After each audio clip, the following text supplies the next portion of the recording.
What really happened with your host, Mike Rivero. You're listening to the Republic Broadcasting Network, where you'll find out what the Fukushima's going on. And aloha, America. Welcome to our show today. It's Monday, July 17th, 2017, start of a brand new week here.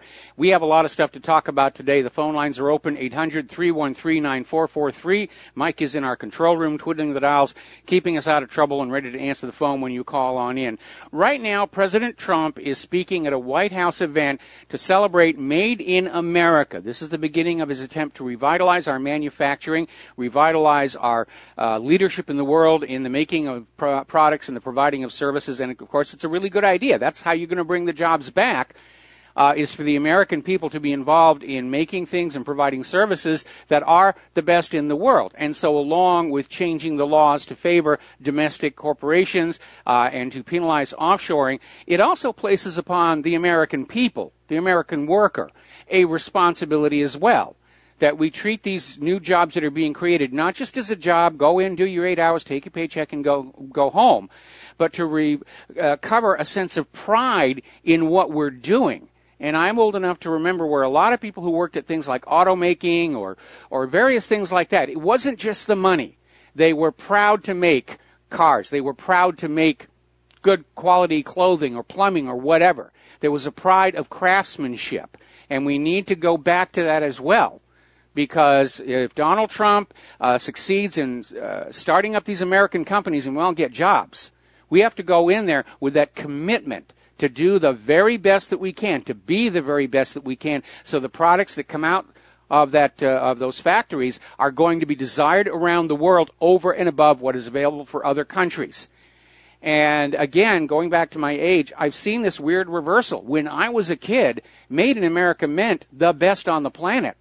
And if you saw Made in Japan or Made in China on something, it basically said it was an inexpensive piece of junk that wasn't going to last. And it's been tragic over the last 30 years to see that reverse, where what is made in China and Japan, we can't even do that here in the United States, such as iPhones and tablets and so forth. We need to bring that stuff home. And so we need to partner with Trump on this and say, yes, he can kick it off, but the responsibility to produce a quality product or service that the rest of the world is going to want to buy, that rests with us. We just have to keep that in mind here. Trump can't make it happen all by himself. We're going to have to help him on this one. All right, let's go ahead and grab a phone call from Mike in FEMA Region 10. And aloha, welcome to the show. What's on your mind? Mike, I just sent you an email about 30 minutes ago. I found something that I thought could go in the front cover of your weight loss book, and that is the 1959 MetLife Desirable Weight Tables for Americans. Yeah, that was very interesting. Thank you very much for that. And I was looking at that, and according to MetLife in 1959, I'm still slightly overweight, but not by much. But Claire and I have both been going out to all these different websites trying to find the ideal weight for our height and frame type. I'm a medium frame. And they're all over the place. And it's almost like these things are a matter of fashion. And I remember there was a time in the 60s where they started to say that people really were too skinny and that a little more weight was going to be good for them. So I think ultimately it has to be at what point are you feeling the healthiest? Because there was one point in my life where I got my weight down to the range that was in that MetLife table that you sent me. And I actually looked very ill, because I was too thin, and I actually felt very ill. So I feel like right now I'm in my ideal weight range here, and I'm starting to research and pull together this little guidebook. And again, out there, I'm not a trained dietitian, I'm not a trained nutritionist, but for most of my life, I followed the advice of the experts to deal with my weight, and nothing happened. And so I researched it myself. I found something that works, and that's what I want to share with people. Again, in the interest of health, not of looking really good, in your Speedos out there on the beach. Right, and obviously, like if you were a weightlifter, none of this would apply. They do everything on the body fat, and, someone like Arnold Schwarzenegger is off the charts because of his muscle weight. Muscle density, yeah. Right, and But what struck me here, and I'm just reading a little bit more into this, the average weight for the average height in 1959 for an American white woman was 5'3", and they're in the 110 to 122 pound range. However, that same person in the year 2002 was, on average, 162 pounds. Yeah. That's 46 pounds. It's the chemicals in the food that they put in there to make you want to eat more. I was going through my family photo album from when I was a kid and got lots and lots of pictures because my father was really into photography in a big way. He had a Nikon and he had a Rolleiflex and we had our own dark room, which was a lot of fun to work in. And you just see all these skinny people around. You don't see these big, huge walking dirigibles like you see so common today. And so something has changed, if you will, in the environment. And that's really what the book is all about, is you need to understand that weight loss is big business, but like the medical industry, they don't really want you to lose the weight because then you're no longer a customer. And that's a big part of it. When I was very young, my father, who was into manufacturing, worked briefly for a startup company that was building a new type of exercise machine. And he was rather stunned to find out it was engineered to last at most only 30 hours of usage, because apparently the marketing research people had discovered that most people who buy one of these exercise machines, they'll try it out a few times, they'll get tired, they'll get frustrated because they're not getting an immediate feedback, because these things take time, and they would just throw it under the bed or out in the garage, and that was the end of it. Now, obviously, there are exceptions to that, like machines like the Bowflex, which are designed for very serious athletes and exercisers, and those things are built to last quite a bit longer. But a lot of the real inexpensive ones. And what they do is a little trick here, because during the springtime in the Northern Hemisphere, you tend to lose weight naturally anyway. So that's when all the diet books and the diet exercise machines come on out, because they know you're going to lose a little weight anyway, and they want you to think it's their product, rather than the fact that springtime we lose weight, and in the autumn we start putting weight on for the coming winter. Mike, real quick on the kind of the planned obsolescence and the manufacturing side of things. I did see on the RBN website that Foxconn, I believe, is Taiwanese. Yes. They are planning to, I think it was Wisconsin or one of these Great Lakes states, Wisconsin, Michigan, something like 10 to 15,000 jobs. And their kind of contract, as I understand it, to manage the mainland Chinese factories. Now, I've sourced from Taiwan. I have products from Taiwan that I ship over, and I enjoy working with the Taiwanese, and I think that if they can do anything like that, bringing that back here, that would be great.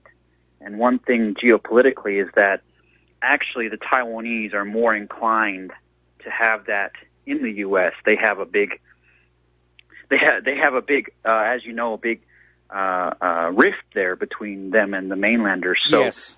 You know, all is not lost, and if we can bring that back, I know my iPhone 5, I've dropped it so many times, and it's still running. So I guess there's something to it, and if we can get people to work doing that here, that would be all the better. Well, you know, something about the Asian markets, China, South Korea, Taiwan, they're very good at providing what importers will order. And if somebody says, I need a high quality, thus and such, that's what they're going to get. But if one of these big box stores comes on in and says, I need a kitchen mixer, and I want it for only $20, and I don't care how long it lasts, yeah, you're going to get that piece of junk as well. So a lot of times people will blame the Chinese manufacturers for the poor quality of the products in the big box stores, not realizing that what the big box stores are selling are exactly what the big box stores ordered to sell. Anyway, Mike. Thank you. All right, thanks a lot. We're going to let you go. We're going to let you go here. We're going to do a shout out now to our on-air affiliates rejoining the network. We're going to take another phone call from Ron in Fort Worth, and then we're going to get back to the news. What's on your mind today? Yeah, aloha. Hey, I got a question for you. You was talking about bringing jobs back to America, but then we've got Trump here today.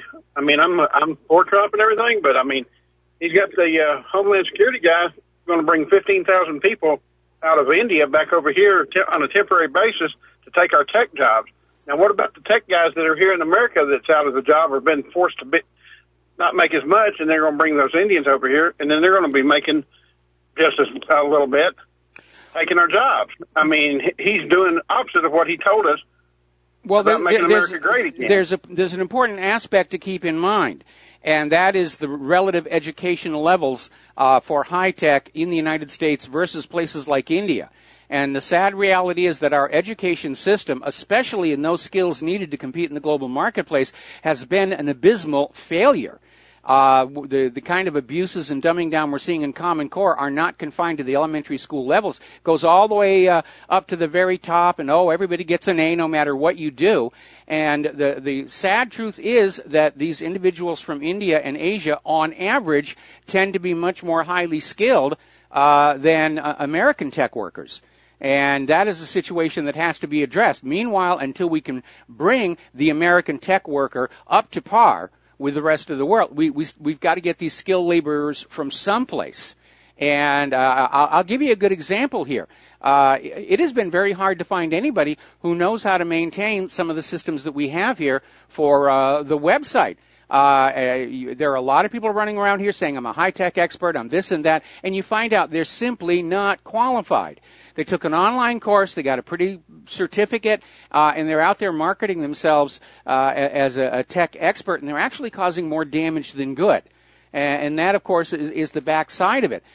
We need to go back to some serious, rigorous accreditation process, so that when you hire somebody on in that says, I know what I'm doing about thus and such, that you have a serious guarantee about it.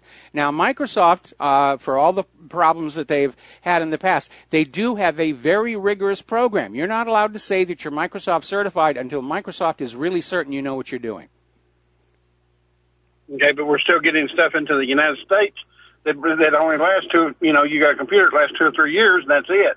So why don't we go ahead and try and get our workers brought up to speed? If they're all these tech gurus, get them brought up to speed like you're saying.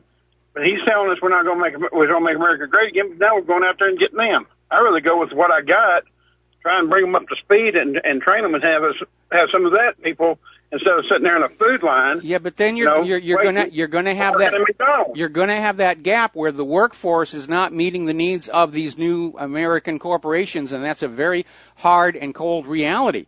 Now, I know the end product, the phone, the tablet, the laptop, is designed to last only 3 or 5 years, but the core operating system, like Windows, goes on for machine after machine after machine after machine, and because it is so huge and bloated and complicated, you need people who have literally devoted their entire life to knowing what those internals are, whether it's Windows or iOS, and those are the kind of people that you're going to need for the new startup companies. And unfortunately, you're not going to find them walking down the street anywhere.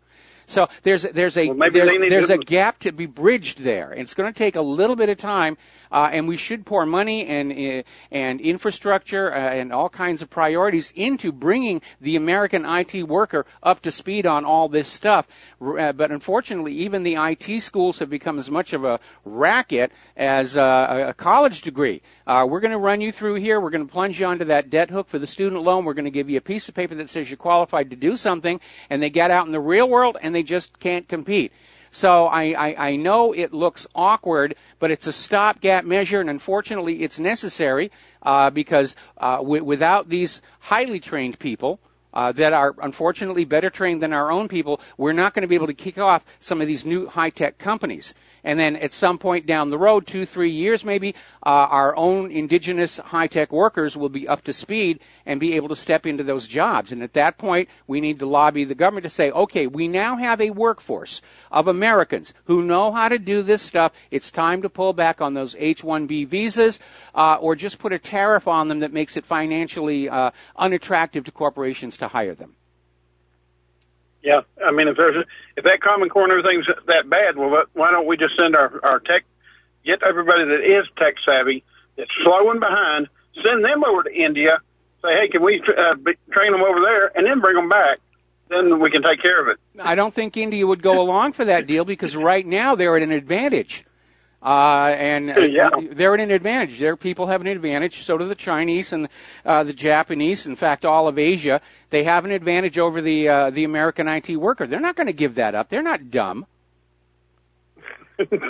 I hear you, Mike. All right, man. It just makes you so mad. I mean, I just was wondering what kind of a deal he cut with them up there, because I mean, we get rid of the one of the Homeland Security that's just as bad, and now we get another one. But I understand what the people you're saying. Yeah, I don't think there's as much a deal as just a reality that it took 30 years for this country to lose its manufacturing advantage. It's not going to come back overnight.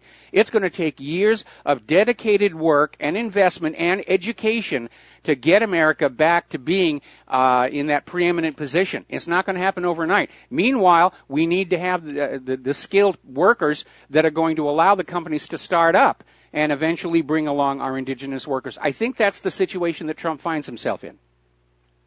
Yeah, and the bad part is we've only got him for 4 years, and they're already making up lies saying that, his polls are down, so everybody won't vote for him next time. So, and then we'll go back to the same old, and we'll be there, and then we'll have them all coming in here. Before long, we'll all be on welfare, and, Well, I think welfare is going to run out of money real soon anyway. I mean, the indicators are not good. It must be very frustrating for Trump. I think he's got a good idea on what needs to happen on the business side of our nation, but he doesn't have anything to work with. The government has already borrowed to the max. They've maxed out all their credit cards. They can't increase the money coming on in. He is unable to cut the expenditures going out to war and other nations. He doesn't really have a lot to work with. And that's where you have to get creative in solving these problems. Anyway, Ron, we're going to let you go. Thank you. All right, and I know we got some more callers, but I want to start getting into the news here a little bit before we let the show get completely swamped with callers. Now, if you've been watching the corporate media, you are seeing a continuance of this Russia, Russia, Russia, Trump, Trump, Trump, Russia, Russia, Russia, Trump, Trump, Trump. They're not letting go of it.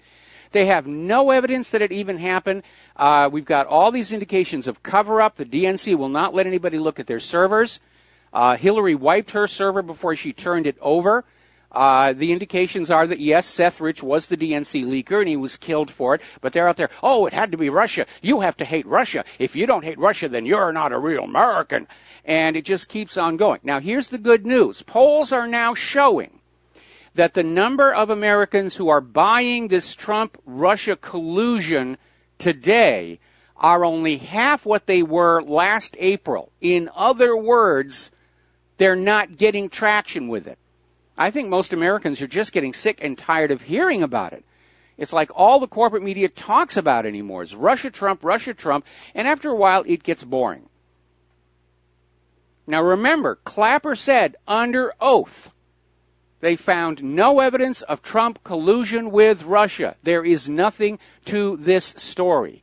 And that leads to this other article over in Zero Hedge. Russiagate really ought to be called Hillarygate, because according to inside sources, the Hillary Clinton team just invented this whole Russiagate narrative the day after she lost the election to Donald Trump. Oh, Trump can't be the real president. Russia was intervening for him. They stole it from Hillary. We need to get Trump out and put Hillary back in. She actually had this fantasy that if Trump was driven from office, she, instead of Mike Pence, would be installed as the president. By now, they have to realize that is never going to happen. But they came out with this now discredited dossier that Trump and these two prostitutes were caught doing icky things in the Moscow hotel, and he was blackmailable, and therefore he was a tool of the... They just made it up out of thin air to try and salvage the election for Hillary Clinton. It has failed miserably, but everybody's bet their reputation on it, and they can't back off on it. Now, do you remember the guy that actually wrote this dossier, the guy behind the fake dossier, Glenn Simpson? He's the founder of Fusion GPS, and he was supposed to testify in front of the Senate Judiciary Committee. He has now canceled. He's refusing to testify. Doesn't want to say a thing about where that dossier came from, or more importantly, the Democratic donors who financed it. Now, we're going to take a break here for some commercials. When we come on back, we got some phone calls waiting and more news.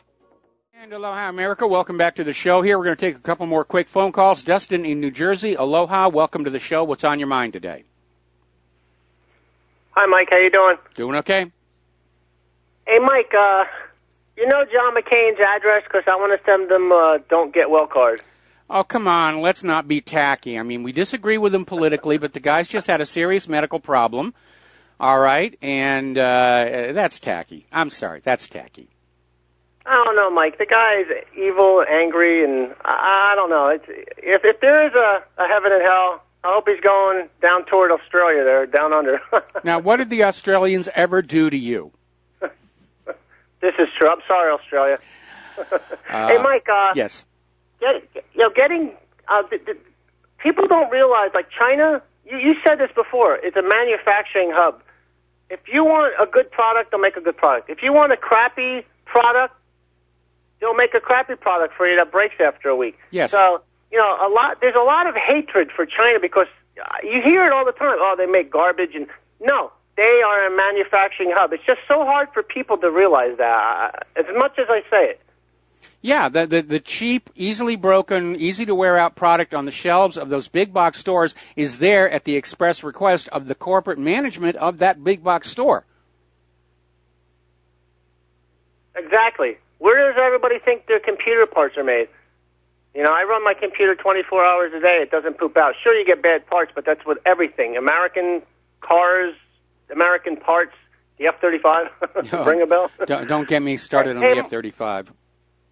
Hey, Mike, you know what's scary about this whole Russian thing? We all know it's a bunch of crap. Is once this teeters out, I'm really afraid of what they're going to try to pull next because, they're losing support. And when that happens, they might pull something really radical. There's a lot of dangerous, desperate people out there, and you'd think at some point they'd realize this is not working.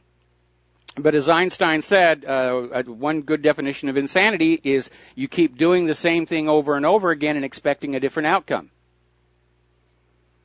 Hey, Mike, I know you talked about this, too, is about the Russian BMBP Terminator. Yes. That got sent over. I think they're sending 6 over. Yes. I believe. I believe, though, it's the export version, so it's obviously going to not have some goodies that, that's going to be exclusive for, the Russia, because that's what everybody does, Yes. They're not going to send their top-of-the-line, everything included, version. But I know you talked about this before.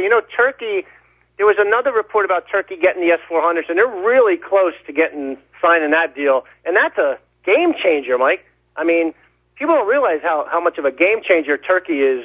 I see Turkey having a Russian base there in the near future, Mike. I agree. Turkey is clearly pivoting away from the West and cozying up to Russia, and that's going to be a major addition to that bloc of Russia, China, Iran, should war come to the region. And people don't realize Turkey's got the largest non-American NATO force. I mean, their army is tough, and they're huge, and they're a force to be reckoned with. And if it's Russia, Turkey, Iran, North Korea, and China, you ain't going to win. I'm sorry, but it's just not going to happen, Mike. Yeah, I'm afraid you're right. And again, on the day when our leadership realizes they are losing the conventional war, they will resort to the nuclear arsenal. Because after all, the United States is the only nation in history to ever actually use nuclear weapons of mass destruction against the civilians of another country. All right, thanks, Mike. All right, thanks an awful lot. We're going to switch over to Steve in California. I'm probably going to have to take you through the commercial break. What's on your mind? Yeah, hey, Mike, I sent you an article a day or so ago about a big mosquito release in Fresno, California. Did you get that email? Yeah, I did, and this is one of those weird experiments out there, and again, my concern is they're still treating this genetic engineering technology with a huge degree of recklessness. They're starting to discover that some of these altered genes in insects and stuff, they can actually have influence on the genes of, for example, the people that they're going to feed on. They don't really understand it well enough to just be deploying it this recklessly. And there have been so many of these large releases that didn't work out for the stated purpose. Anyway, Steve, got to let you go. Got to take a break for commercials. We'll be right back after these few words. And aloha, America. Welcome back to the show. We're talking with Steve about mosquitoes. And basically, in a nutshell, there is a company called Verily, which is owned by Google. And Verily is basically created 20 million mosquitoes in a lab. Male 20 million mosquitoes in a lab. Yeah. And they've infected them with a lab created. And they've infected them with...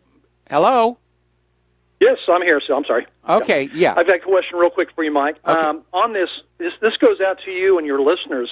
that live in California, there's clearly something very different this year about these mosquitoes out here in California. Normally you get a mosquito bite and a little bit of a welt, you itch a little bit, no big deal. But this year, these mosquito bites, the welt is much bigger, and they actually ruptures on its own without you even scratching the thing. I've got some on my arms. It looks like somebody said, "What happened to you?" And I said, "That's a mosquito bite." And my neighbor came down the street and said the same thing. What is with the mosquitoes this year? They're more potent. Something's going on because I got bit, and she had them all over her legs, and they look terrible. So there's clearly something that's been tweaked or changed, that these mosquitoes are not the normal mosquitoes. Now, this is only in California I can speak of, and I wanted to put this out there to you and the listeners in California. Are you experiencing the same thing that I had happen out here? Okay, well, Steve, first of all, you need to understand this release of these 20 million mosquitoes has not happened yet. It may not even happen for a couple more months.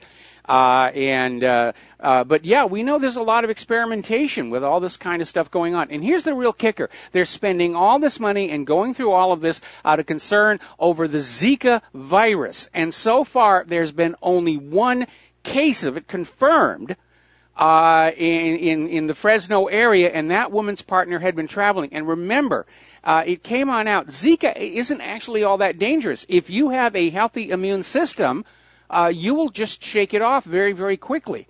But they're out there trying to, just prove how butch they are with their science. And, yeah, the potential for accidents is definitely there. And I do wish they'd exercise a little more care.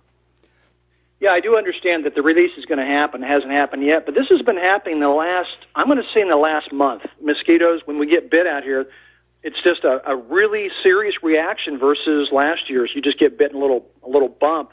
This year, they actually are huge, and they really. I tried the ammonia, the afterbite stuff you use on them to bring, to neutralize the venom, basically from the mosquito itself, the saliva, and it doesn't phase this one. They really itch still, and I just said, well, I'm not going to itch it. I'm not going to itch it. I got to tell you, before we start pointing fingers at the laboratory, the first thing I would want to check for is a new invasive species. Because the reality is new species are coming in to places all the time. As you know, here in Hawaii, we have geckos. It's almost an icon of our local culture. Somehow this new little black lizard has gotten onto the island. It is breeding like crazy, and it's actually starting to displace the geckos. And it's nowhere near as much fun or attractive, but this kind of thing happens all the time. And from what you're describing, it sounds like it's an entirely new species of mosquito rather than an altered old one. And so I would like to check with the state's vector control and just say, is there a new species of mosquito that's starting to take hold in California? Because that's what it sounds like you're dealing with to me. Well, I hope the California listeners, chime in on this, because I was thinking the same thing too. But science, what these guys are doing. And like I said, this is a really big difference from last year, the mosquitoes. So, all right, well, Steve. Hey, thanks, Mike. All right, Steve, we're going to let you go. We're going to take one more phone call from Jerry in Chicago. Then we're going to get back to the news because I'm way behind on my talking points. Jerry, aloha. Welcome to the show. What's on your mind? Aloha, Michael. And for Steve with the mosquitoes, maybe get some turmeric and garlic in your system. Since it comes out of the pores, they're not friendly to that. They might land on you and say, "Oh, dude, don't bite into this guy." Even overdosing on vitamin B, you'll start to sweat that stuff. And the best way to defeat any predator is to taste terrible. Well, that's funny because I take a B complex every day too, so that's a good thing to know. Thank you very much for acknowledging me about that. But I really wanted to check in on. You had a caller call up about China and their industry. I got to be honest with you. I talked to a friend of mine who is an engineer for General Motors, and he made a comment that when they send something over to China to be built, they say we'd like this part built for 200,000 miles for this vehicle, and they give them a price. Okay, so then they lower it down to so what if you only got us 100,000 miles? And they lower down the price a little bit more. Mm-hmm. And then it comes down to, hey, how about 70,000 miles since we got a 70,000 7-year warranty on it? What can you give us for that? And that's the part that they go with. Where Toyota and Honda, They look for the 200,000-mile mark. And that's all I wanted to say. Thank you very much, and have a great day. Well, thank you very much. And you're absolutely right about the Hondas. They just last forever. And I've always had great luck with my Hondas, despite it's coming up on its 18th birthday. I love this Honda. I wish I could keep it forever, but that's not realistic. And when Claire and I finally get a new work car, it will be another Honda. Because, yeah, they built them to last. Of course, unfortunately, that also makes Hondas targets for car thieves because the parts are interchangeable over several years' models.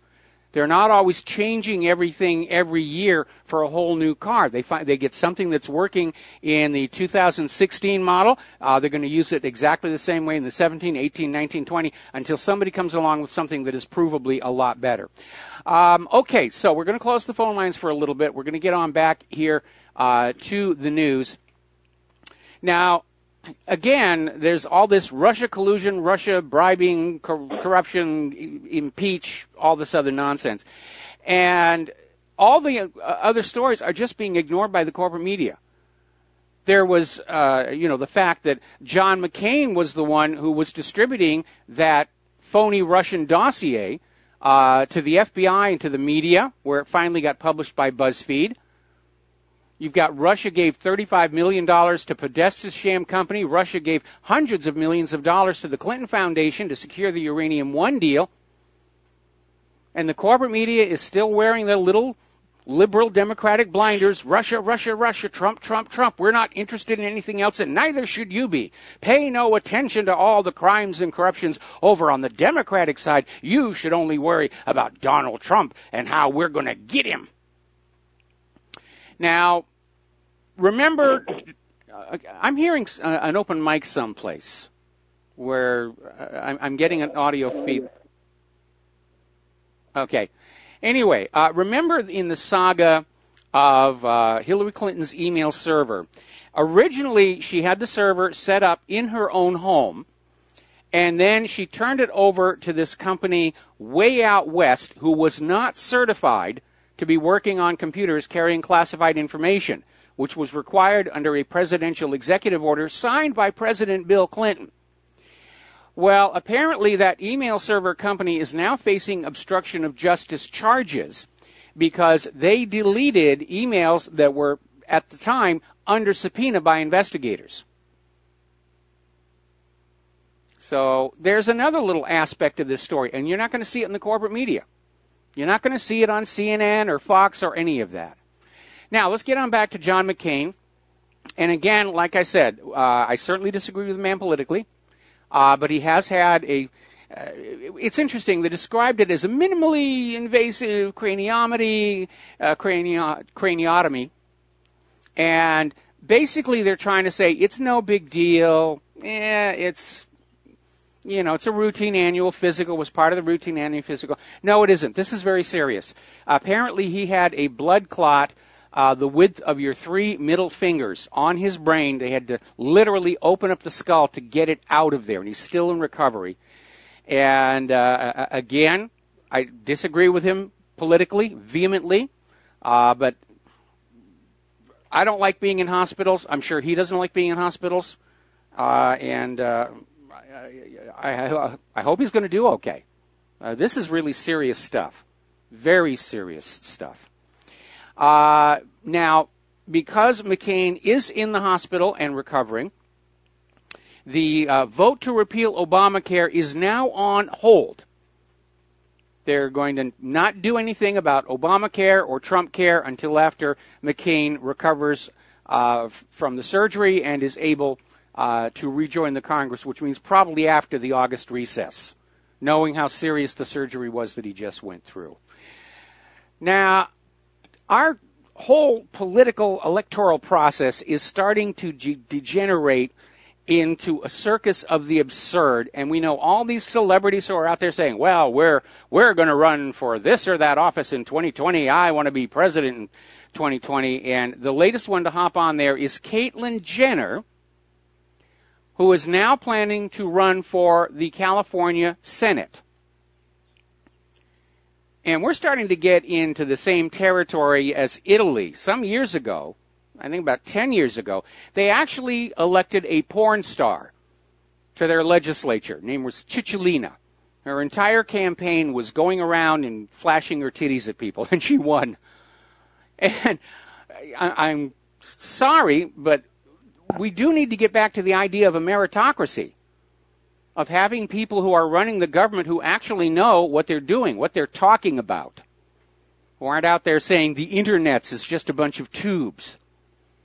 And they're out there setting policy on things like the environment without actually knowing anything about it. They're just hired puppets out there pushing the agenda, and the lobbyists can lure them into making some very, very bad votes with enough money, relying on the fact that these politicians themselves are not knowledgeable about these subjects.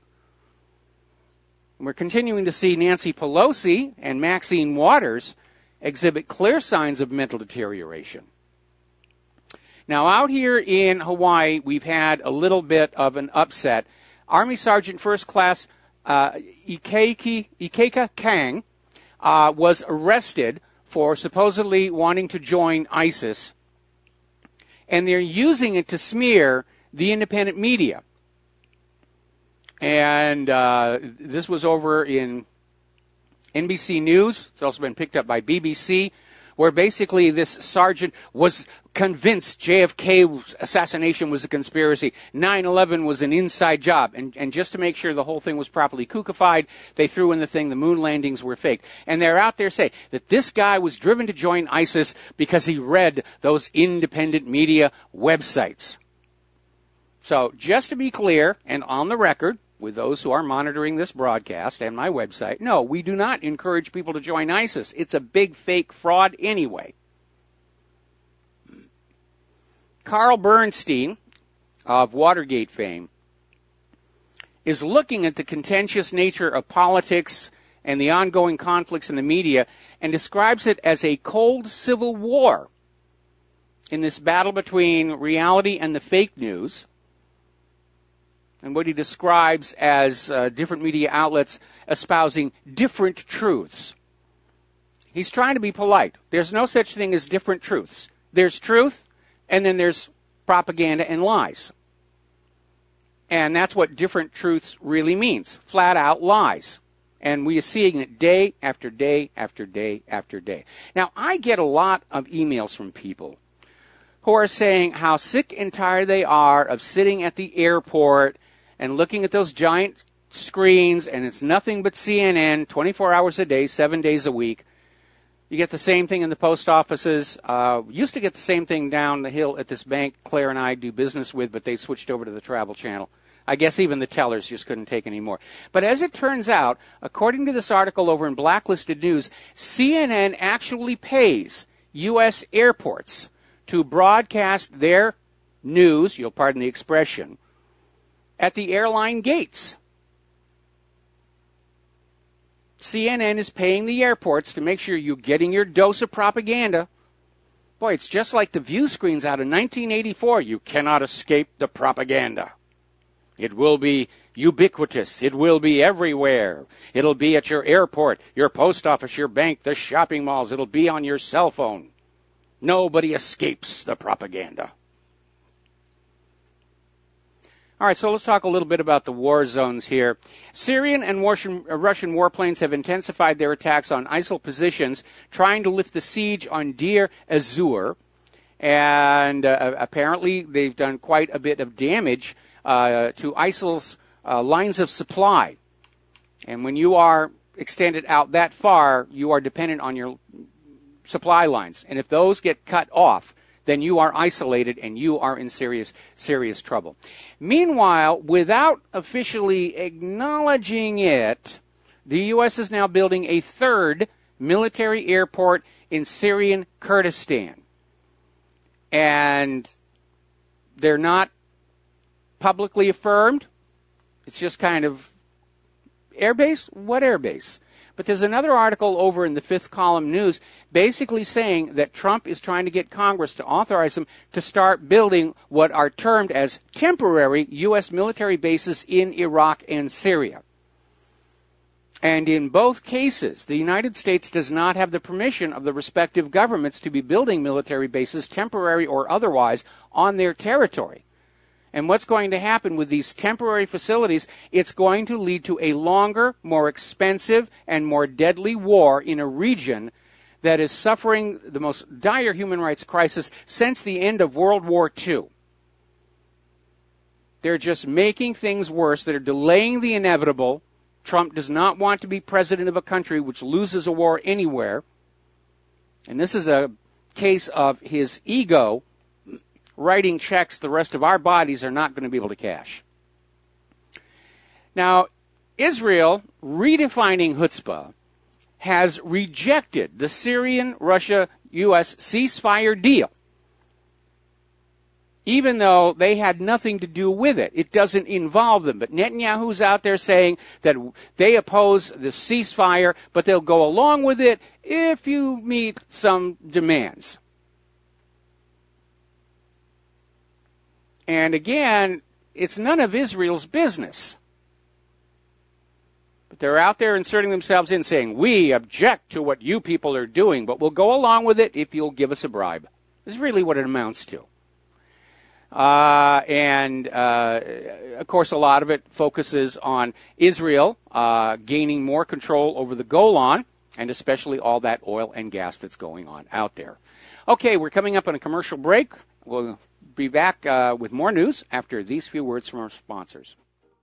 And aloha, America. Welcome back to our show here. And apparently, Iran has leased an airport in central Syria from the Syrian government. Israel is very upset about that and is already dropping hints they may just blow the place up.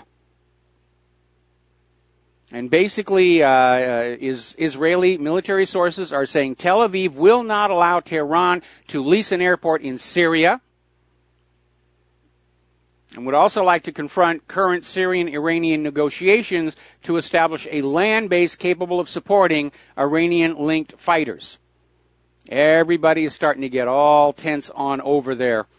Now, as you know, recently the IAEA came on out and said one more time, Iran is fully compliant with the terms of the P5+1 agreement. And that raises a bit of a problem because from Iran's point of view, it is the U.S. that is violating the nuclear deal. They haven't kept their promises. They haven't eased the sanctions. And Iranian Foreign Minister Mohammad Javad Zarif is saying Iran is abiding by its commitments, but the U.S. is not complying. And that may be about to get worse because the State Department is teasing that Tillerson will be making a big announcement on the Iranian nuclear agreement very shortly. And White House spokesman Sean Spicer basically announced saying that, as you all know, the president has made very clear that he thought this was a bad deal, and a bad deal for the United States of America. And so basically they're just going to haul off and start the war with Iran. Meanwhile, Iran is saying that the United States will face repercussions because Washington is considering branding the Islamic Revolution Guard Corps as a terrorist organization. Now, this is a uniformed branch of the Iranian military. That would be like some other country coming on in, looking at things like the My Lai massacre and declaring the U.S. Marine Corps is a terrorist organization. It really is rather silly. And adding fuel to the fire, unfortunately, an Iranian court has sentenced a graduate student from Princeton University to 10 years in jail on spying. And this is the latest case involving dual citizens held on security charges in the country. Now, the student in question is named Ziyu Wang. He was originally from China. He's a naturalized American citizen, but he's a dual national in Iran. And they've thrown him in prison as well. We can all see this stuff coming. We all know how this is going to end. As you know, Claire and I live here on the island of Oahu. And lately we've been hearing the military hardware, the heavy aviation, when that C-5 went on out to do that air-launched ICBM intercept test with that. We heard that plane take off. We didn't know what they were doing at the time, but that thing rattles the windows. We'll be right back after station identification. And aloha, America. Welcome back to our show, hour number 2. And over in Jerusalem, Israeli forces have attacked Palestinian worshippers at the Al-Aqsa Mosque. And basically what it is, following a shooting incident last week, Israeli security forces are basically blocking off the Al-Aqsa Mosque and not allowing worshippers in. Only a few are being allowed in, and this, of course, is adding to the friction in the area because the Temple Mount is supposedly under the control of the Palestinians, not Israel. I love this little story. This is over in military.com, basically saying that officials are still working on a new strategy for Afghanistan. This according to SecDef Mattis, meaning they're stuck in a quagmire and they don't know how to get out. Think Great Britain, think Soviet Union. Afghanistan is a place you should stay out of. Of course, when you're working for the oil companies and the American heroin lords, you go where you're told to go and do what you're told to do here. There's a cautionary word, though, that a mercenary-led surge is not going to help in Afghanistan. And as you know, Donald Trump has recently taken on 2 new advisors. One is, let's see, get down here. All right. Eric Prince, the founder of Blackwater, and Stephen A. Feinberg, who owns the giant military contractor DynCorp. And they are both basically recommending to Trump that it's time to resort to mercenary armies, private contractors, which will make the war much more costly. Now, obviously, the upside is they will not be coming for our sons and daughters to fight it, or for that matter, the illegal immigrants. But they're talking about basically using mercenary armies, and there are a lot of people who are saying that's really not going to work. And there's a simple reason. Yes, the mercenaries are very well trained. They're probably better equipped than our ordinary soldiers, but they're there for a paycheck. They don't believe in the cause. They don't believe in the moral rightness. When they find themselves in a losing position, they will basically retreat. So the idea that mercenary armies are somehow tougher than the regular standing military may not really have that much basis in reality. Turkey has begun bombing U.S.-backed YPG positions in Syria. So now Turkey and the U.S. are on opposite sides of that particular war. Everybody's flinging bombs back and forth. It's frustrating. Now, again, getting back to Turkey, the opposition party to Erdogan is complaining that Erdogan is obstructing the investigation into last year's botched coup d'etat attempt. There's something in there that Erdogan does not want to have made public. Was it a false flag to justify a crackdown on his opposition? Maybe. Meanwhile, hundreds of Iraqi soldiers and fighters have been killed in U.S.-led airstrikes into Iraq. And this is, of course, drawing complaints from the Prime Minister of Iraq. You're supposed to be going after the bad guys. What's wrong with you? This is the same thing in Syria. You say you're here for the terrorists, and you're bombing our people. Can't you get your pilots glasses or something? Are the targeting systems on your warplanes that out of whack that you can't hit what you're aiming at? Part of the tragedy of all of this is being reported by Global Research over in Canada, where in Mosul, now that the city has been liberated, they're starting to discover children who lost their parents, and they've literally been living underground like rats and hiding from the terrorists, hiding from the bombing, and they're starting to come on out. They're having to be reassured that everything is okay and they can come on out. And they're suffering from rickets, a lack of vitamin D. They're very thin. They've been starving. Experts are saying they're going to suffer long-term psychological trauma. These are little tiny kids exposed to the horror of war. And they will carry it with them the rest of their lives. Now, as you know, all last week everybody was saying, al-Baghdadi, the Russians got him, we confirm it, and it triggered a faction fight among the U.S.-backed rebels over who's going to be the new boss. Well, once again, al-Baghdadi appears to have risen from the grave. Over at albawaba.com, they're saying an Iraqi intelligence officer is saying al-Baghdadi is still alive. And they're waiting to get confirmation one way or the other.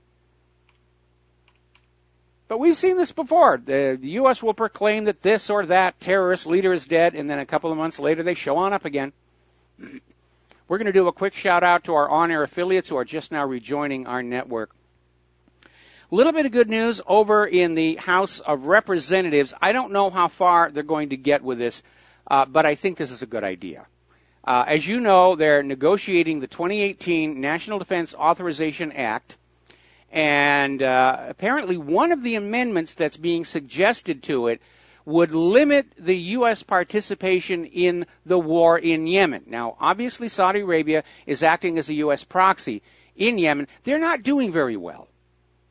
And so there's already been talk about direct U.S. military intervention in Yemen. And how many more times are you going to have to do this? Because it was only a few years ago there was a successful U.S. intervention in Yemen. They drove out the democratically elected government. They installed a puppet regime. And the people of Yemen said, we don't want to live under government run by a foreign country. And they gave the puppet regime the old heave-ho.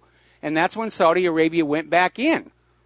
And the corporate media, of course, is trying to spin this idea that the government that was kicked out by the people of Yemen is the internationally recognized legitimate government of Yemen. And those people from Yemen who want to run their own country, well, obviously they're rebels and they're troublemakers and they're terrorists. Well, this new amendment is from, it's called the Liu Amendment. And I hope it goes through, but my gut is telling me it won't. Our government has unfortunately, sadly, reached the position where no matter what the problem is, the solution is bomb somebody. Economy's falling apart, bomb somebody. War is good for business. Apparently, there are indications there may soon be a major battle for control of Libya's capital, Tripoli. And like everywhere else the U.S. government has stuck their nose into, Libya is in a state of chaos. And there are already clashes breaking out in the east of Tripoli between forces loyal to the UN-backed Government of National Accord, the foreign puppet rulers, and those who are loyal to the National Guard of the Salvation Government, meaning the Libyan people. Now, a little bit of good news. Down in Qatar, that situation may be ramping on down. Of course, everybody needs to remember what kicked it on off was the United Arab Emirates hacking into the Qatari media and planting a story that offended the Saudis. And it's now known it was a fake story. But Trump has basically stepped on in and said, cool it, guys, because we need to protect our assets in the area. Remember, there's this huge base in the middle of Qatar with all these tens of thousands of Americans. And so Trump is tamping that one down. That's a good thing. Now, as you know, there's a continuing diplomatic kerfuffle over this confiscated Russian diplomatic properties. This happened back when Obama was in the White House, where they persona non grata a bunch of Russian diplomats claiming they were spies, and they seized 2 Russian properties, which technically count as Russian sovereign territory, but the U.S. government seized them. And it was a major bone of contention between the two governments. And finally, last week, the U.S. started indicating, we may go ahead and give you back the properties and calm things down. Well, as it turns out, the U.S. had preconditions. You will do thus, thus, and thus, and thus, and we'll give you back your property. And Russia's Foreign Minister Sergei Lavrov is saying that basically these preconditions amount to property robbery. And I don't know what the conditions actually are. Nobody is really saying. It may be as absurd as you will give Crimea back. But it looks like that attempt to reconcile that issue has hit a big old pothole. Now, here's a little bit of good news. This is South Korea's new president, Moon Jae-in. He's starting to make good on his agenda for the Koreas. And South Korea is now proposing talks with North Korea to ease the border tensions to avoid hostile acts near the border to reduce the possibility of somebody making a mistake that would spin out of control.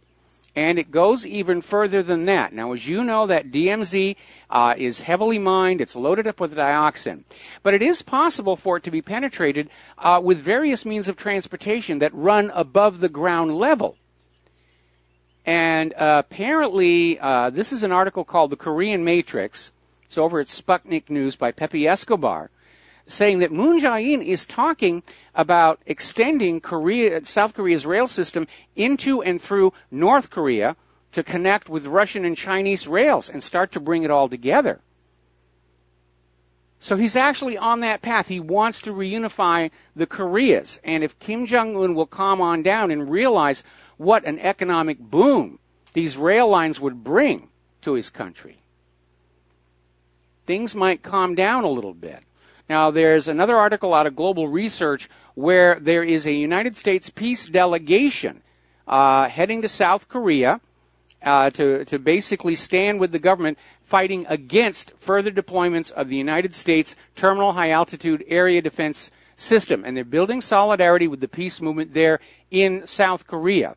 The peace delegation includes Jill Stein of the Green Party, Reese Chenault of U.S. Labor Against War, Medea Benjamin of Code Pink, good for her, Julian Rhee of the Task Force to Stop THAAD in Korea and Militarism in Asia and the Pacific, and Will Griffin of Veterans for Peace. This is obviously a private group. It does not represent or speak on behalf of the United States government. And what they're going over there to do is to try and bring public attention to the fact that everywhere the United States goes, it sets up weapons.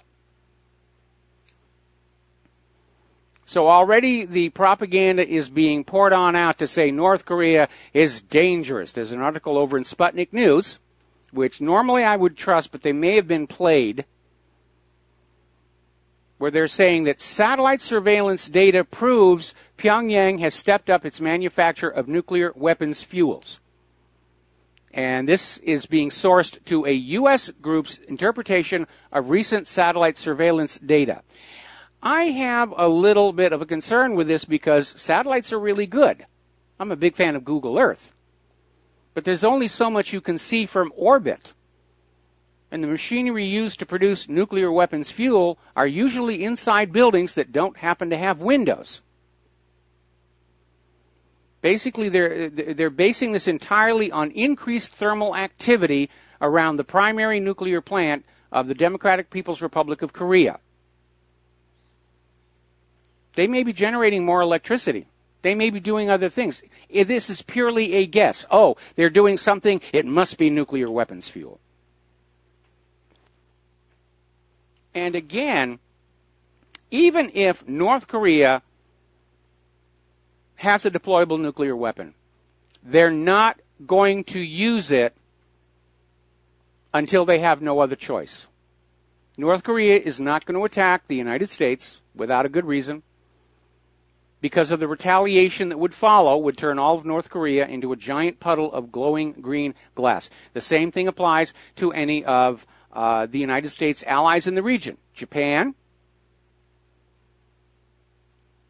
Guam.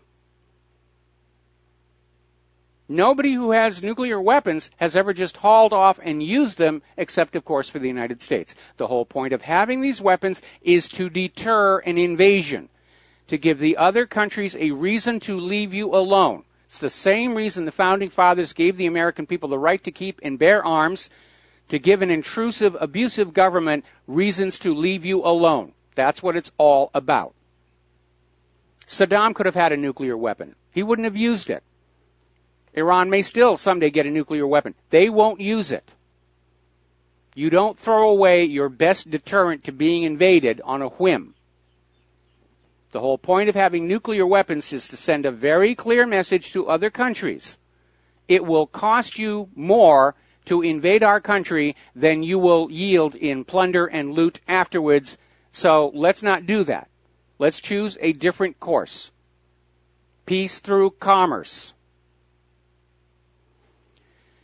Meanwhile, tensions between China and India appear to be escalating. China is holding live fire drills in Tibet to practice the invasion of India.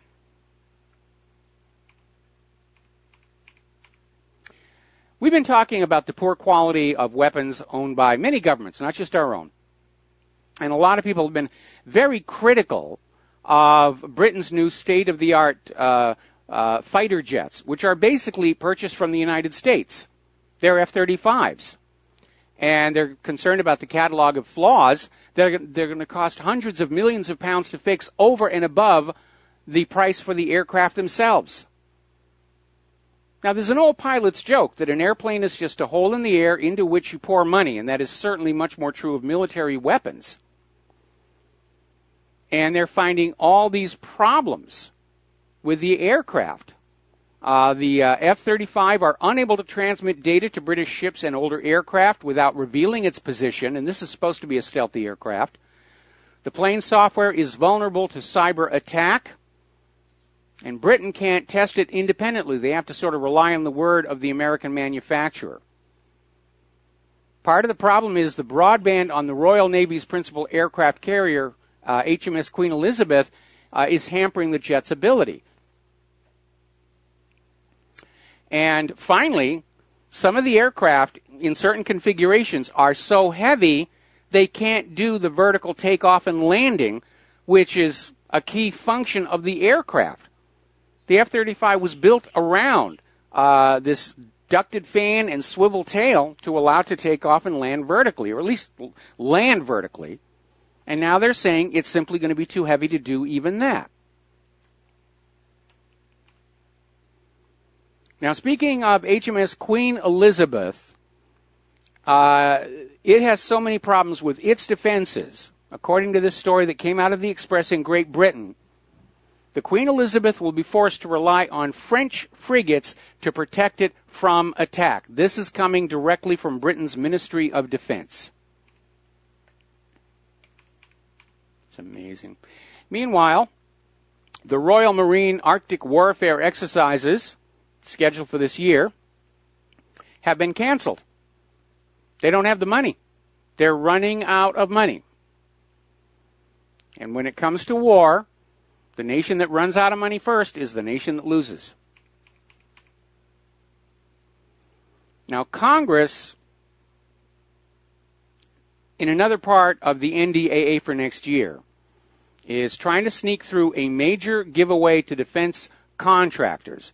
They're tucking language into this must-pass piece of legislation that would expand defense contractors' ability to gouge the federal government, meaning you, the taxpayer, on sole source contracts. In the good old days, the defense contractors had to bid on a weapons program. But today, they can be told by the Pentagon, you're going to get this contract, tell us how much it's going to cost. And of course it's going to be much more money. Of course it's going to be much more money. Boy, we need a new Harry Truman is what we do. Harry Truman made his reputation slapping those defense contractors pre-World War II upside of the head and say, you either give us what you promised to give us or you're not getting any checks. Made him very, very popular. Meanwhile, apparently things are kicking up over in western Ukraine. Somebody firebombed a nunnery, 20 people injured, no deaths, which is a good thing. But it looks like the situation around Poroshenko is starting to get ugly again. We'll be right back after these few words. And aloha, America. Welcome back to our show. Russia Today is reporting that there was a rock festival in the German town of Themar. 6,000 people showed up, twice as much as the population of the town itself. And the event was called Rock Against Foreign Domination. and was very popular. But the corporate media is describing it as neo-Nazi rock festival. This idea that you want to resist foreign domination, you must be a Nazi. That's part of the smear campaign. If you're not willing to sell yourself into the slavery of the globalist New World Order, one world government, well, you must be a Nazi and we're going to have to treat you like one. Have you noticed that sense of panic among the globalists? Or even within our own government? And interestingly enough, over on Blacklisted News, they're reporting on a study by the Pentagon itself. The study is posted over at the Army War College, which has concluded that the post-World War II U.S. international order is collapsing. They're admitting the United States is a failing empire. Unfortunately, then it goes on to say how they're going to reassert their primacy, and it's more of the same. More surveillance, more propaganda, and more military expansionism. And the Pentagon is now seeing resistance to authority as a major enemy. If you refuse to do as you're told, you're an enemy of the United States of America. Well, the surveillance, the wars, the propaganda aren't working. And it's not likely to work even if you do more of it. So the significance of this report is they know it's not working, but they're not ready to give up yet, which is bad news for everybody who values freedom and peace. That's all we want. We want to be left alone. I want to be left alone to take care of my family and my friends. That's it. You can sit on whatever throne you want, put whatever crown on your head. I'm not interested. Just leave me the heck alone. Speaking of failure, story out of Investment Watch blog, the economic system has failed, and the Federal Reserve is trying to hide it by pushing the stock markets higher. And this is something they started doing all the way back during the Clinton administration. It was called the President's Commission on Special Commission on the Markets, nicknamed the Plunge Protection Team. And every time the stock market would start down, they'd go on in there with a bunch of newly created money, and they'd run the market back up again, which, by the way, was destroying the short sellers, so that they could use that stock market number as a political banner. See, the economy is great. Look at the stock market, and if you're homeless and hungry and your city streets are falling apart, it's your fault. We're doing our job. Look at that stock market. And they're still playing that game. And those numbers at the stock market, first of all, they are rigged, they're overvalued, and second, they are not connected to the real economy of this nation. The vast majority of people in this country do not own stocks. So, and once again, we're hearing this hue and cry, Congress must raise the debt ceiling or risk a constitutional crisis. This is coming out of circa.com. So we keep going through this every year, woe is us, the debt. We can't raise it. It's simply too much for the taxpayer. Well, we'll go ahead and raise it again. We'll let somebody else worry about it. They can't control it. They can't get it under control. There really is only one solution. It's the one Andrew Jackson did. You shut that private central bank down, you write off all the debt created through fraud, and you reset the system. That is the only thing that will save this nation from a massive economic collapse that's going to make the Depression of the 1930s look like a minor speed bump in comparison. When you start taking into account the derivatives exposure of all these financial institutions and the recent changing of the law to make sure the derivatives get paid ahead of anything else, including pensioners and ordinary people, can realize just how ugly this is going to get when it starts to come apart.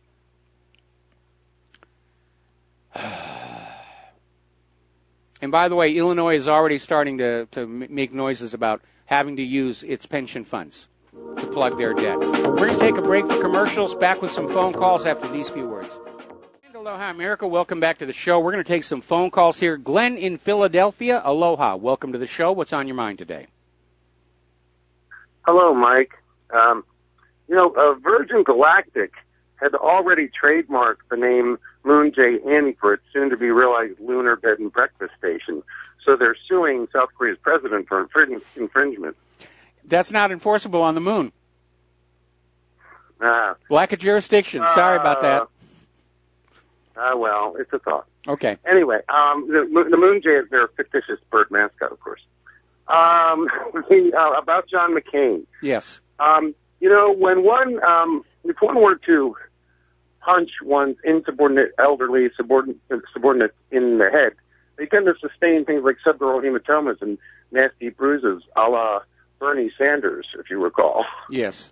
You know, apparently if they get a little too insistent about things or speak out of turn, it's conceivable that maybe, you know, either that or maybe he fell or something like that. But I mean, you could have a ruptured blood vessel.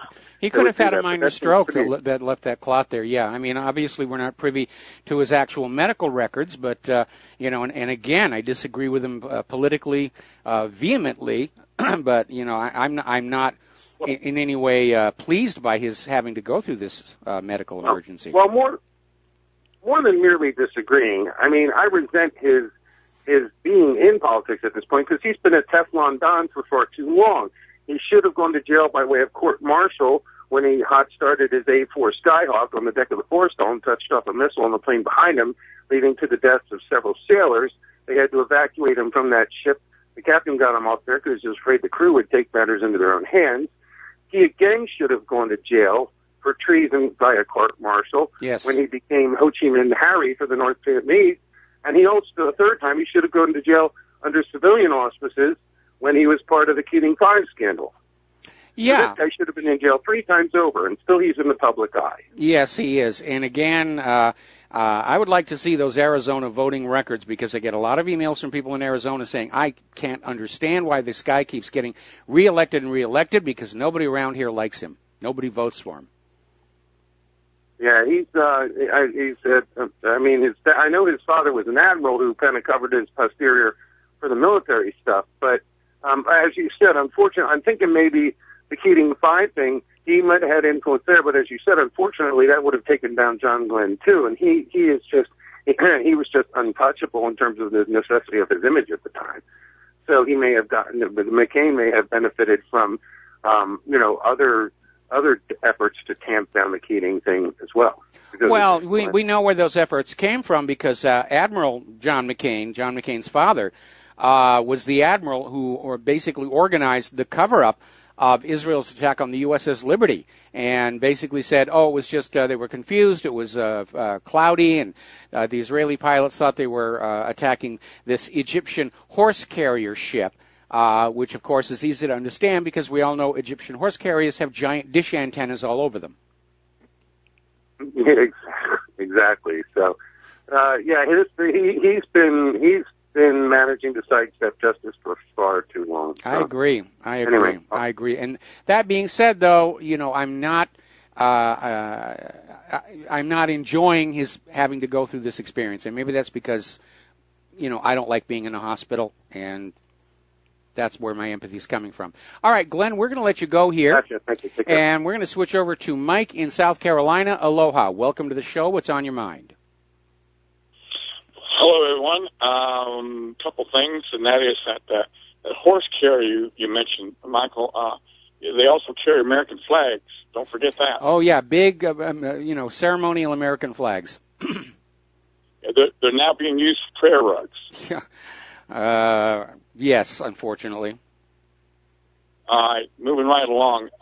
You mentioned something about, by the way, McCain is the reason why they're not making that vote is this is a deliberate delay on the vote. So McCain's just being used as a reason for them to delay the vote. No, it's more than that. I mean, Rand Paul is saying the Republicans don't have the votes to push through the current plan.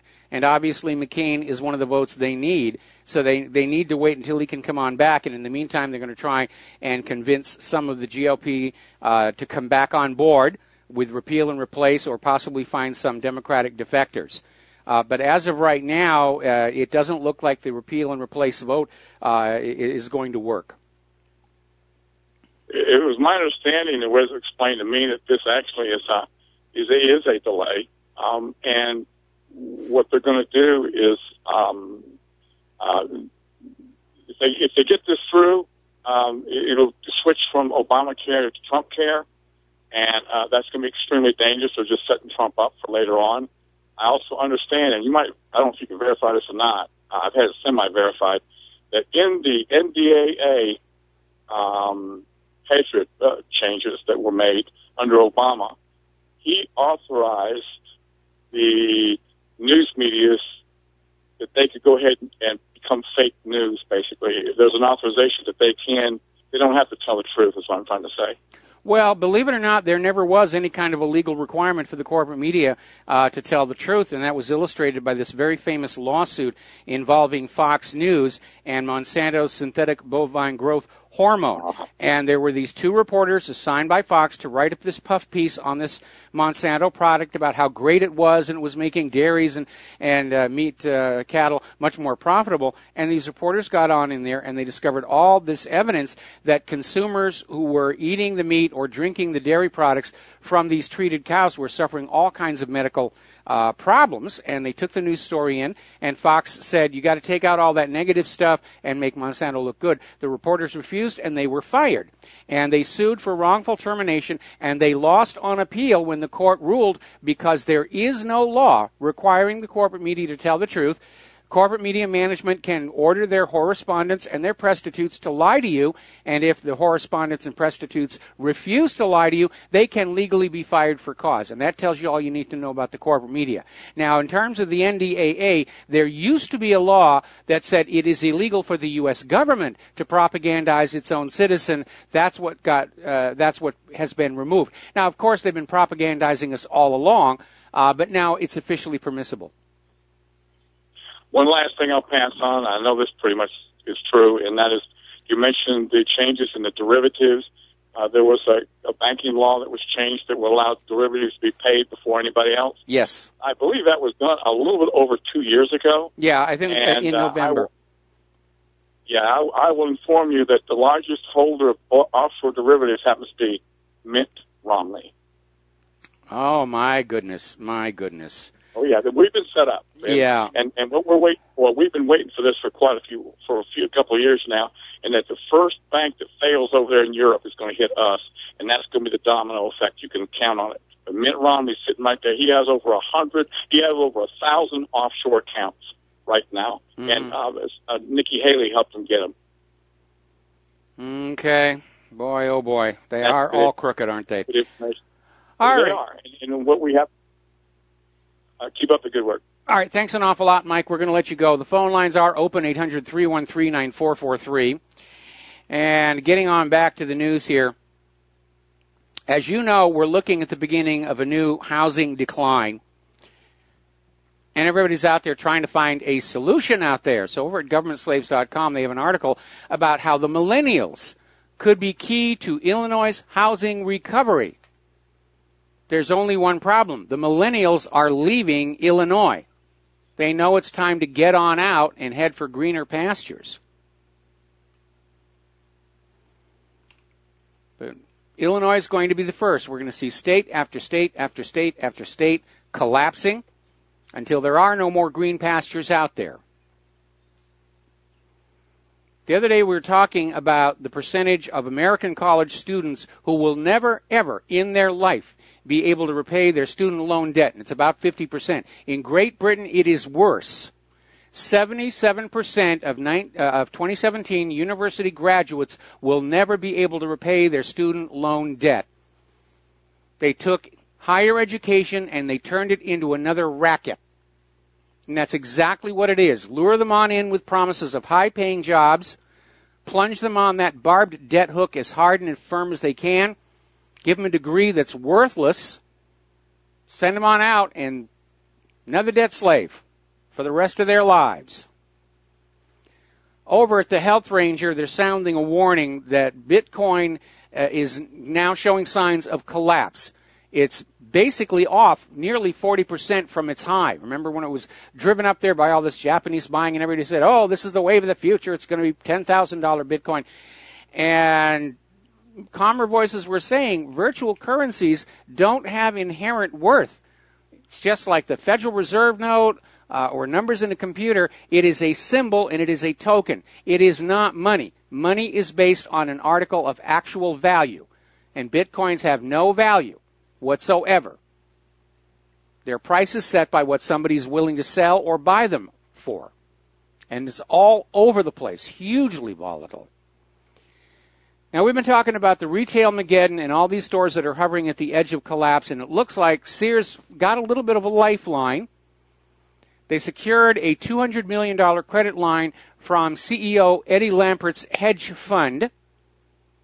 So they're going to last a little bit longer, but in the long term, they're still going to go away, along with these other retail outlets, until somebody figures out a way to recycle some of that wealth accumulated at the top back down to the bottom so that workers and middle-class people can trade their skills and labor for decent wages and salaries in order to pump that money back into the economy, at the shopping malls, at the car dealerships, at the real estate office.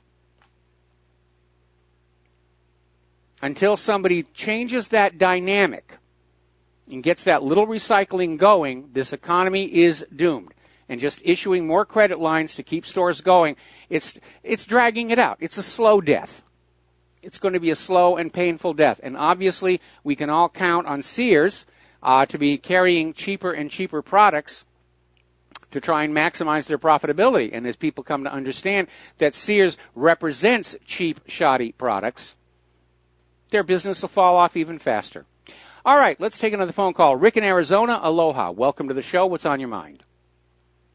Oh, yeah, okay. Quickly about Sears. That's just a way, I think, for the executives to loot what's left of the company, and then the hedge fund will end up with the company for little or nothing. I want to talk about Sessions, the Attorney General. He was in Minneapolis yesterday, and he's got everybody all fired up. They want to be more aggressive with asset forfeiture, and they're going to share the proceeds with the state and local communities. You know, this Trump's posse is just a bunch of legal thieves. And I would like to, people, I don't know, nobody seems to try to stop it, but some states have passed laws against it. But Trump, in my opinion, is not good for this country. I hope they get rid of him. And that's all I got to say. Thanks for taking my call. All right. Well, you've got that there. And, yeah, Sessions is out there pushing for a more aggressive civil asset forfeiture program for the very simple reason. The government is broke. They need just another way of looting and plundering and pillaging our own population, and that's exactly what they're doing. We're already heading back into a new dark ages where the tax collectors for the lords and ladies just ride across the countryside grabbing pigs and chickens and farmers' daughters left and right whenever they feel like it. Now, some states have taken the step of passing a law saying that assets cannot be forfeited unless there is a criminal conviction. But that's the exception. In most states, basically, the cops can take your property just by saying, oh, I think you might be involved in drug running, or you may be involved in some other crime, and they just take your property. And there is a legal process by which you can get it back, but it takes years, during which time businesses who've had their cash seized will go out of business. And I saw that happen to somebody I actually have. And the way the police departments get around it is they come and make a deal, saying, we'll give you back half of what we took if you sign this agreement that you will never sue us and you will never talk to the media. That's how they get around it. But it's plunder and pillage, plain and simple. It's where somebody took a really good idea, which was civil forfeiture, to strip from real criminals the proceeds from their criminal activity and turn it back into the public treasury. That actually was a good idea. But like most good ideas, politics eventually turned it into just another racket, and that's exactly what it is. And today in the United States of America, the police are stealing more from the American people than all the muggers and robbers and burglars put together, just like they're murdering more people than all the mass shooters and the terrorists. And we got a story coming up about that one, a tragic, tragic story we're going to be dealing with. Over in Anaheim, California, Disneyland, the happiest kingdom on earth, or happiest place on earth, there have been a lot of homeless sleeping around the park on the bus benches. And Anaheim's response has been pretty much like that here on Oahu. We can't fix the homelessness. We can't get them jobs or homes. What we're going to do is make sure the tourists don't see them, because it might, hamper their tourism experience of our little attraction. And here on Oahu, they keep chasing them out of Waikiki and the other tourist venues back up into the hills, back up to this north shore of the Center Lock on Pearl Harbor. There are thousands of people there. And they're doing the same thing in Anaheim. They removed all the bus benches the homeless were sleeping on. And guess what? The homeless are still there. They're just sleeping on the pavement now. Now, Claire has a saying, and I agree with it. The true measure of any society is how they care for the disadvantaged. And when you look at the way Oahu treats the homeless, the way Anaheim is treating the homeless, you realize what this money junkie philosophy has turned us into a very brutal, inhuman society. And it's only going to be getting worse. Now, here's a bizarre story. Apparently, there's a billionaire, James Riotti. He's supposedly connected with Chinese intelligence. He wants to buy over 1 billion pounds of American copper. Now, copper is a useful metal. It's used a lot in the manufacture of ammunition for guns and artillery.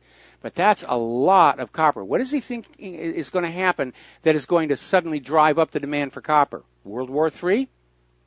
Could very well be. All right, we're coming up here on a commercial break, and we'll be right back after these few words. Aloha, America. Welcome back to the show. We're going to go back to the phones here. Ken in Fort Worth, aloha. Welcome to the show. What's on your mind?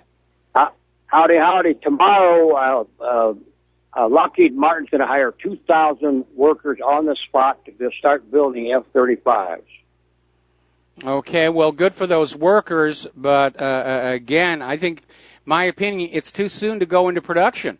There are just so many unresolved problems. Britain's starting to notice them. Our own pilots are starting to notice them. We're going to build you a new car, and we'll put the windshield wipers on after it's done. That's what it's kind of looking like. Yeah, it looks like we're building a car. We don't know if it's safe. We don't know if the airbags are going to work. Radios may not work either, but we'll fix all that stuff later and charge you only a modest fee. No, they're going to hire 2,000 tomorrow. Okay. Well, like I said, good for the workers. And again, those of you who get those jobs, do the best that you can. I know it's not exactly an environment that's conducive to doing your best, but it's like I said at the top of the show. If we're going to bring the jobs and the manufacturing back to this country, it is not enough that the government is going to encourage it. We as workers have to take pride in what we're doing. We have to say, we're going to be better at making this stuff than the people in the other countries are. And that partnership is going to be key to regaining America's supremacy as a manufacturing power. Okay? I guess we lost Ken. All righty, getting on back here to the economic news. There's some kind of weird going on over with HSBC, and we know that they have been caught in laundering drug money. James Comey was on the board of directors when that was all going down. Apparently, there is a Monitor report on HSBC, and the Monitor is Michael Cherkasky, who's the CEO of Exeger. And apparently in January of this year, District Court Judge John Gleason ruled the report was a judicial document, could be made public. But the Justice Department and HSBC have objected and appealed to the Second Court, which blocked the release of the HSBC Monitor report. There's something going on in there they don't think you need to know, or they don't want you to know. A lot of secrecy out there. Turning to the international scene, riots have erupted in 20 French cities. It's starting to look like Germany in many places over there. A lot of it has to do with the economic hardship caused by austerity and the out-of-control migration. And people are starting to stand up and say, they've been waiting so long for their government to do the right thing. The government never does the right thing. They're starting to get angry over there. Now, Italy, which was very angered with Austria's deployment of troops and armored vehicles to the border, is now threatening the European Union with what they call the nuclear option. They're going to give 200,000 migrants European Union visas and say, go to the other countries. I think the EU is about to come apart, and George Soros will cry. We'll be right back. Aloha, America. Welcome back to our show. Hour number 3. The phone lines are open, 800-313-9443. We're talking about the situation in Europe.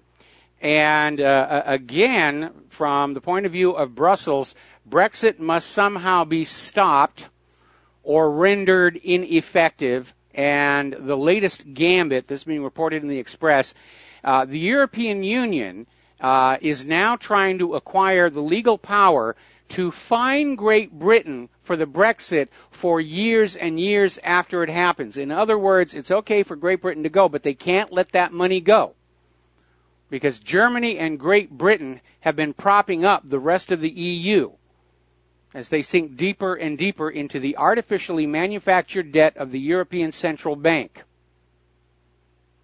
So they're trying to figure out some way they can grab the money. Got to make those bankers happy. Forget about the British people. Forget about the Europeans. They're just human beings. They don't matter. But the banks, we must all worship the banks. The banks are holy. The banks are sacrosanct. It's just ink and paper, people. It's not a science. It's a religion that you are taught to believe. Tony Blair is out there and still insisting that the British really don't want Brexit, even though the Brexit vote showed they do, and apparently his own opinion poll shows the British people want to leave. But Blair has stepped back into the political arena on the side of the Remainers, because he's a believer in the New World Order and the global government, and he dreams that someday when that global government is set up, he'll have his turn planting his little butt on that golden throne of planet Earth. Apparently, in Greece, on the island of Lesbos, they've been using it to set up migrant camps for more of these Muslim invaders, and a group of these illegal alien Muslim invaders burned their own migrant camp down on the island of Lesbos because they were promised all kinds of really cool stuff if they could make it to Europe, and they made it to Europe, and they're not getting what they were promised, so they're starting to act out. They're thinking if they cause enough ruckus, if they set enough fires, that they're going to get all the things that they were promised. New car, cable TV, free ice cream. Once again, Angela Merkel is rejecting any limits being placed on refugees entering Germany. Germany is well on its way to becoming the next Sweden, which is spiraling completely and totally out of control.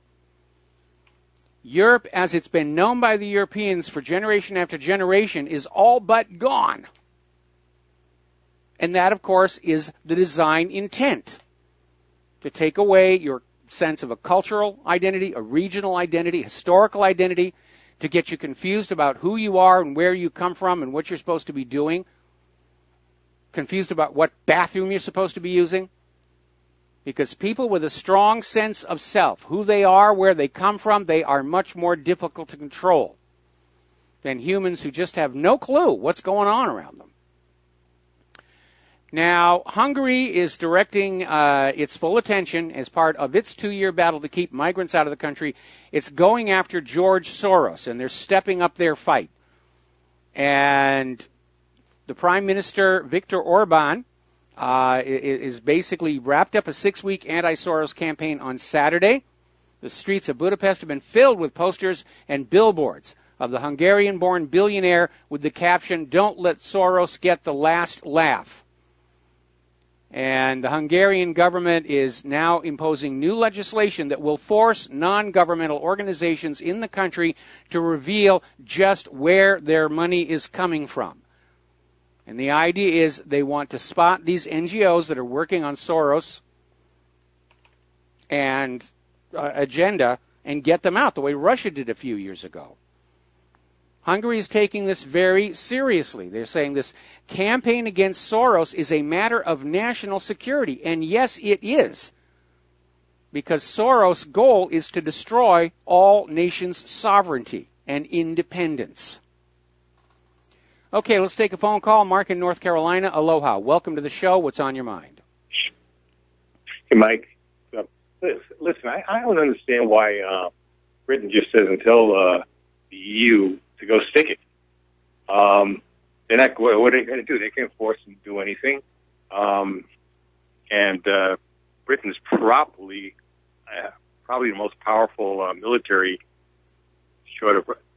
except for Russia and Europe, And that's what they should do. Just say, no, we're out of here, period. And as far as Tony Blair goes, this man is a traitor and a war criminal, just as George Bush and a whole bunch of them. The only place that guy should be is, first, he should get a public trial, just as by the way, so should Bush, Cheney, Rumsfeld, Wolfowitz, whatever his name is. All these guys should be placed in a public trial, and then they belong at the end of the rope, what they've done. They're criminals, and yet they keep on opening their mouths and trying to push their way. I just saw two war criminals the other day getting together. It was on some show. I don't know if it's news or YouTube. W. Bush and Slick Willie. Okay, two crime families actually that work very well together. Oh yeah, smuggling drugs into this country and all the war crimes. When are we going to get smart and finally understand who these people are? They talk about enemies. I don't consider Russia an enemy of ours. I don't consider Iran an enemy of ours. I consider these slime balls that run this country, or that have been running this country, these are the real enemies. I agree. These people belong in prison or at the end of the rope for what they've done. They've committed incredible crimes. They've hurt both Americans and they've hurt other countries also. They're misusing our soldiers to commit horrible crimes. They're not, these troops are not really fighting for the country. They're fighting for this globalist order. Yes. For corporations. Whatever. You would corporations. And you were just talking to me before about about Syria and all that. What's going on there? I mentioned him before. Lee Stranahan used to work for Breitbart. Yes. He kicked him off because he was too good. He's doing a couple of big investigations. One is the Ukraine influence on the election for the Democrats. The other is on this. It's called the Genie Oil Company, and he looked up the executives on there. Genie Oil Company is oil out of the Golan Heights there in Syria, and he looked up the people on the executive board, and you got what's the name of Rupert Murdoch, Bill Richardson, former governor of New Mexico. Yes. One of the Rothschilds, a couple of the Rothschilds, a couple others too. Have a lot of clout, both Democratic and Republican. When are people going to get smart? These people are using. And can you imagine if I was a soldier today? What I know, and I'm going to be told to go, fight. When I know I'm really fighting for these globalist banksters and other corporate garbage in this new world order. Can you imagine that having to do that? What I personally don't see how they're getting any volunteers in there. Well, they're getting volunteers. They're getting volunteers. We've talked about this before, and we've seen it right here in Oahu. They're getting people to sign up for the military because these young people have absolutely no other options. It's sign up for the military or live with their parents at home or be homeless. And it really is that dire. In a way, it's an engineered economic draft. And so they're in the military because there simply were no other options available. See, after 9/11, at least people I personally believe it was real, okay? As soon as my sons were, one of my sons actually were old enough, and they asked about the military and all that, I had no problem with it. As soon as they graduated high school, one of them actually joined the military. Thank God he's okay. He didn't, and he got smart while he was in it, and his father got smart too, meaning me, and started realizing what this is really about. And unfortunately, but I don't think they can fool people this time. I really don't. No, they can't. That's why that Pentagon report is out there saying the real enemy of the U.S. government is resistance to authority. You know, the American people are getting uppity, they're asking questions, they're doubting what they're being told, and they can't really have that. Now, I want to step on back to your issue about Great Britain just cutting off ties and saying we're off and free. It's a little more complicated than that. Because Great Britain has been part of the European trading bloc for so long, much of Britain's business activity, economic activity, is tied up with Europe. And if Great Britain just cuts the line and floats away, then all of a sudden Great Britain has nobody to sell their products to, their produce to. They've got nobody that they can import things that they need from. It would be a huge economic shock, both to Europe and Great Britain, could actually cause a major disruption there. Britain can't afford to pull the plug on Europe until it has established new independent trading agreements with other countries, which is why every time Great Britain talks about establishing trade relations with another country, Brussels comes in and says, no, you can't do that until the negotiations are done. Well, I get some solution for Britain. Tell all these other countries, including our own, to go stick it and make a deal with Russia, China, with Iran, and plus Eastern Europe. Because Eastern Europe is not going to take these refugees in. They're not going to put up with this garbage. They're making a stand already. Hungary, Poland. Yes. These are the people they can trade with, and tell the European Union where to go, and tell the United States where to go too if we insist on certain things. Oh, you can't trade with Russia because of the sanctions. Just tell everybody, stop listening to all this stuff. It's time for countries to be independent and look out for their best interests. Yeah, that's it. Always was. This globalist government idea. It's been badly implemented. It's in the process of self-destructing, and maybe the reason Great Britain isn't going with the hard Brexit is they're saying the EU is going to come crumbling down anyway. Let's just be patient and let it happen. It's the same advice I give to our listeners who call in and say, now's the time to take action. No. The United States government is headed for a Soviet Union-style collapse, and all we have to do is just stay back and stay patient and stay calm, and it's going to happen. And we need to be prepared for what we're going to do after that happens, because at this point, it seems pretty much inevitable. A couple of people already now, used to be friends, say I'm becoming a traitor. They say on Facebook, the stuff I'm saying. And I told them, I said, no, the traitor is people like you that keep following this government. This is not our government. This is a globalist occupied government that's telling us what to do, that's somehow hijacked everything. And we haven't had a true patriot as a president since John F. Kennedy. And you know what happened to him. Yes. And by the way, that's another thing, too. I don't know how, you know who Robert Tosh Plumlee is, right? No, actually the name doesn't ring a bell. No, I'm surprised because he's been in InfoWars a number of times. He's a friend on Facebook. And he posts a lot of stuff. He used to work, he has kind of a shady background, but now he's a patriot. And he says some of the stuff where he said, he posted something the other day, not only my Facebook, it was all around. I shared it with anybody who will take it.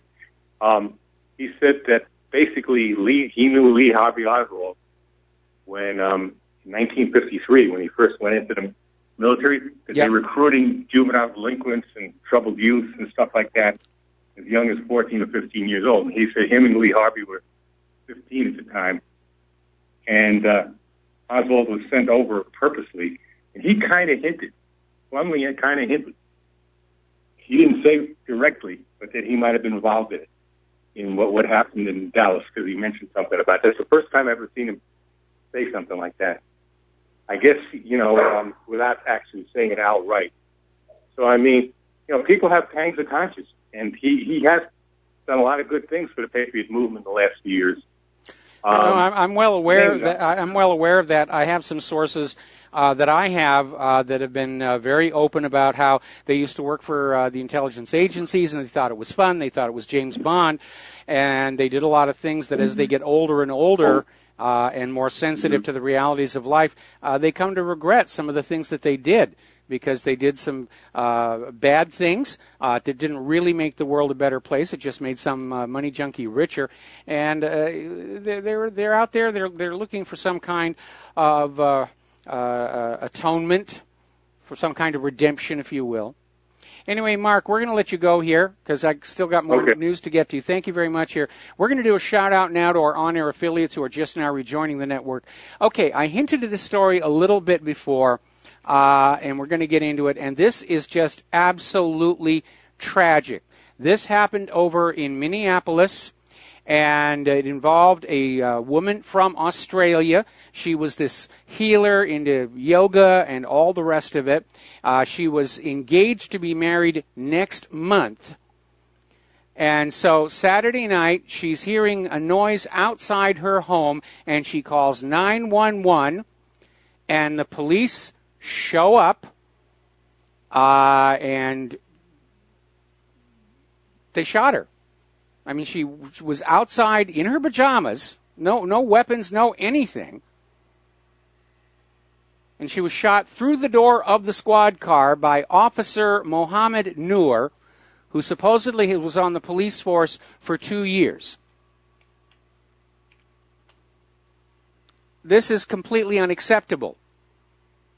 What have they turned the police force into? Shoot first, ask questions later. And there were witnesses all over the place, so they couldn't put a drop gun on her. They couldn't claim she was acting in a threatening manner. This is a yoga instructor in her pajamas.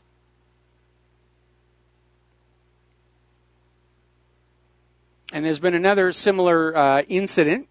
This is being reported over in Oraz.com, where there was a young man named Austin who was going through some personal difficulties and went up to the room of his parents' house and just said, leave me alone, leave me alone, leave me alone. And finally the parents were worried enough they wanted to have a wellness check, which is where a police officer comes in and says, are you okay? Instead, an entire SWAT team showed up. They had the entire neighborhood full of cars and these armored vehicles, and apparently just scared this kid so bad that he went ahead and committed suicide. There's such a thing as an appropriate response to a situation.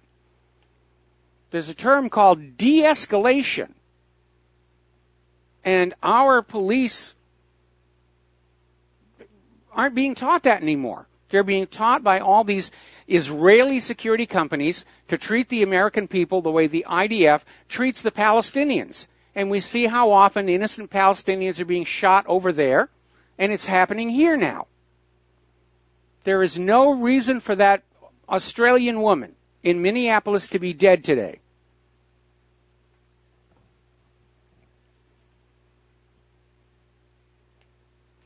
You know what's really amazing? Law-abiding American gun owners seem to understand the use of firearms better than the police department. You're always told, check your target. Make sure you know what you're shooting at. Make sure you know what is in the background if you miss before you pull that trigger. And apparently this cop just drove on up, saw this girl standing there in the pajamas, and opened fire.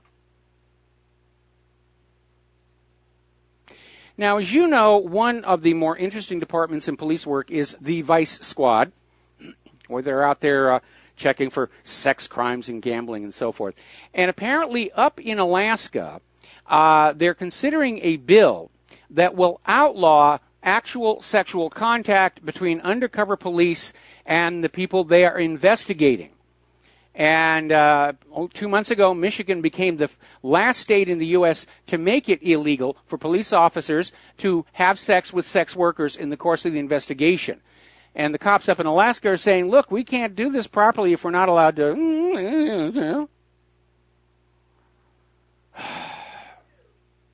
I'm sorry? Fondue. Captain America.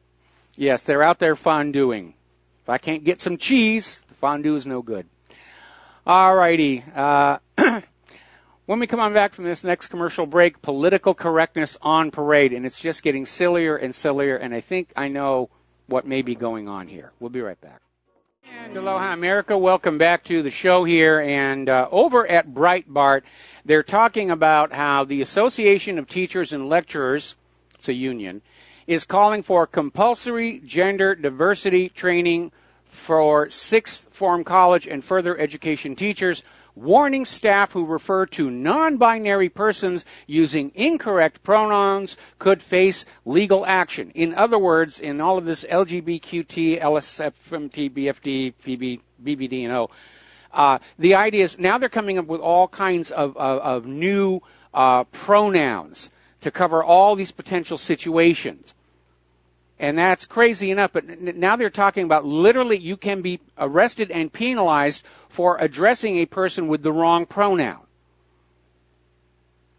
Now that is utterly ridiculous, but I think the goal here is this goes all the way back to William Shakespeare and Henry IV and his advice to the young prince who's about to become king. Make it thy business to keep busy minds giddy. In other words, keep people focused on the small stuff and they will not see what the great rulers are doing. And this is more of the same. They want us all so worried about exactly what words we're using that we're oblivious to larger thoughts. That's what this is really all about. And again, this idea that you can be legally punished for using a wrong pronoun. Boy, talk about dictatorship right there. 1984, Newspeak. You'll use Newspeak. If you used your old language, you will be punished.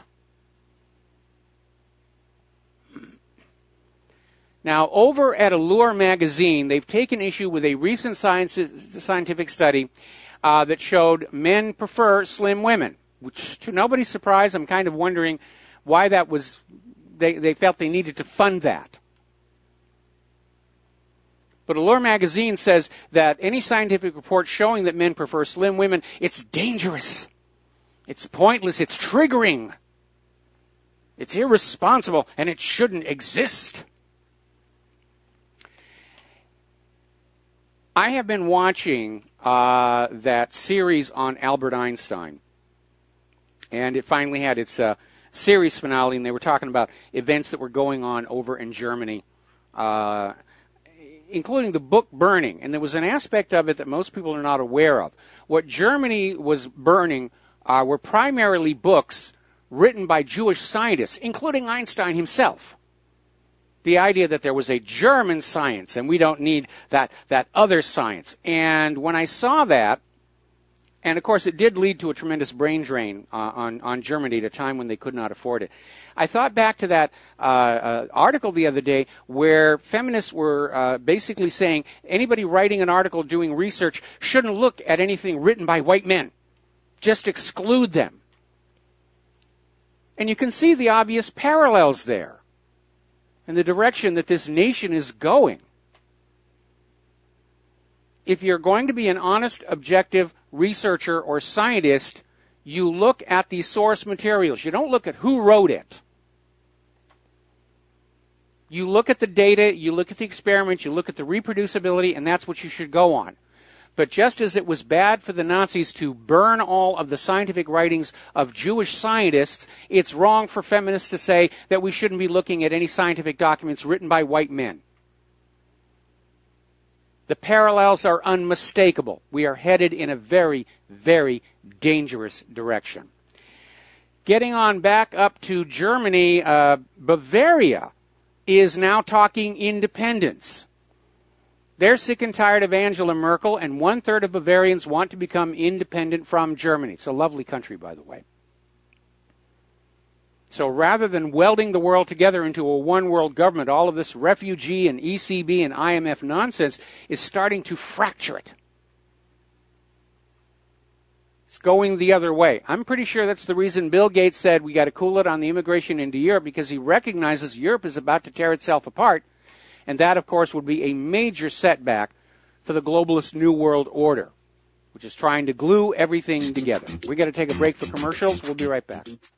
And aloha, America. Welcome back to our show. Now, over at King's College in London, they have, as do so many of the older established historical universities, a Founding Fathers Gallery, which is a collection of photos and statues of the people who started the college. in the early days, who built it, who got it started. Well, that has now come under attack because it's all a bunch of old white guys, and it's triggering to minorities. It's triggering to the women. They shouldn't be up there. It's making all these other people feel bad. So they're taking all these statues and photos down, paintings down, of the people who actually built the college, and they're putting up a wall of diversity where they're just going to go on down and make sure that they've got one of each. There's a woman, there's a Chinese, there's a Mexican, there's a black, da-da-da-da-da-da. We're going to wind up as messed up as Zimbabwe with this open war on white people. By the way, do you remember Professor Johnny Williams, guy over at Trinity College? And he openly advocated that emergency first responders showing up in an accident should just allow the white people to die. And a lot of people found that very shocking, but Trinity College has said, no problem. No, we don't have a problem. It's this First Amendment right to freedom of speech to say that white people should all be allowed to die. All right, we're going to take a phone call. James in Ohio, aloha. Welcome to the show. What's on your mind? Hi. Congress may be taking an interest in Obama exerting undue influence on the FBI. Today, I'm not sure what it means, but today the House Intelligence Committee subpoenaed James Comey's blue dress. So, not sure. Okay. All right. Well, also with Trump, I'm a never forgive, never forget guy with politicians going back on their promises, but I still reserve some liking for Trump, and I was trying to figure out why. I finally figured it out. It's because he breaks the fourth wall. Yeah, he does. He definitely does, and that's why the corporate media hates him, because he's bypassing them to reach out to the American people. But we can't afford to be purists right now. Well, no, I don't see myself as a purist anyway. In fact, more and more, especially with the revelation that the CIA was telling Trump that there was no question that Assad gassed his own people. We know that those who are around Donald Trump are lying to him to get their agenda served. And Trump needs to wake up and realize that's how politics works in the White House. They're not there to work for the president. They're there to exploit the president for their own gain. Yeah. Well, that's all I got for you. Keep up the good work, and thank you. All right. Thank you very much. And we're going to let you go here.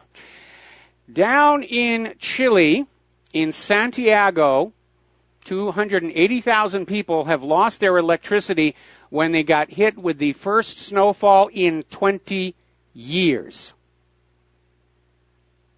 Also, a lot of snowball fights going on down there. But it's their first snow in 20 years in Santiago, Chile. And apparently the power infrastructure just isn't used to that kind of weather because it had a real problem. And again, reinforcing something we already know over at Natural News, nearly all the warming evidence being wagged at you by the global warming and corporate media people, it's all based on temperature adjustments to the raw data. And they will not release the raw data. Occasionally, it gets leaked out, and time after time after time, we see that the raw data does not support the story of a warming planet, let alone any connection to humans, but they're still pushing that agenda to trick you out of carbon taxes, and more importantly, to get you to surrender the last of your freedoms to a global environmental authority that will tell you you have to live in a little tiny box for the sake of Mother Earth. It's a big part of the New World Order. They're bringing back surf shacks. I don't mean surf like beach shacks. I'm talking about SERF. Take a phone call from Kathleen in Paris. Kathleen, aloha. Welcome to the show. What's on your mind? Hi, Michael. I thought I would give an update on the hashtag unrig plan that Cynthia McKinney is working on. Yes. It seems that part of what they needed to do was they were planning 400 and something meetings, like town hall meetings, in a lot of, like over 400 town halls around the nation while the Congress was home on their vacations. And they were going to organize this through meetup.com. Mm-hmm. And meetup.com has thrown a wrinkle in there and said that, this, for some legal reason doesn't fit with their, guidelines or something like that. So I just thought I'd let you know about that because she's still working on that, and some people are going to try to help her still arrange these meetings. Sort of a grassroots thing, but I don't know. Well, when you have a government that is populated at least half and probably a lot more people who got those high offices through election fraud, they do not want that thing changed.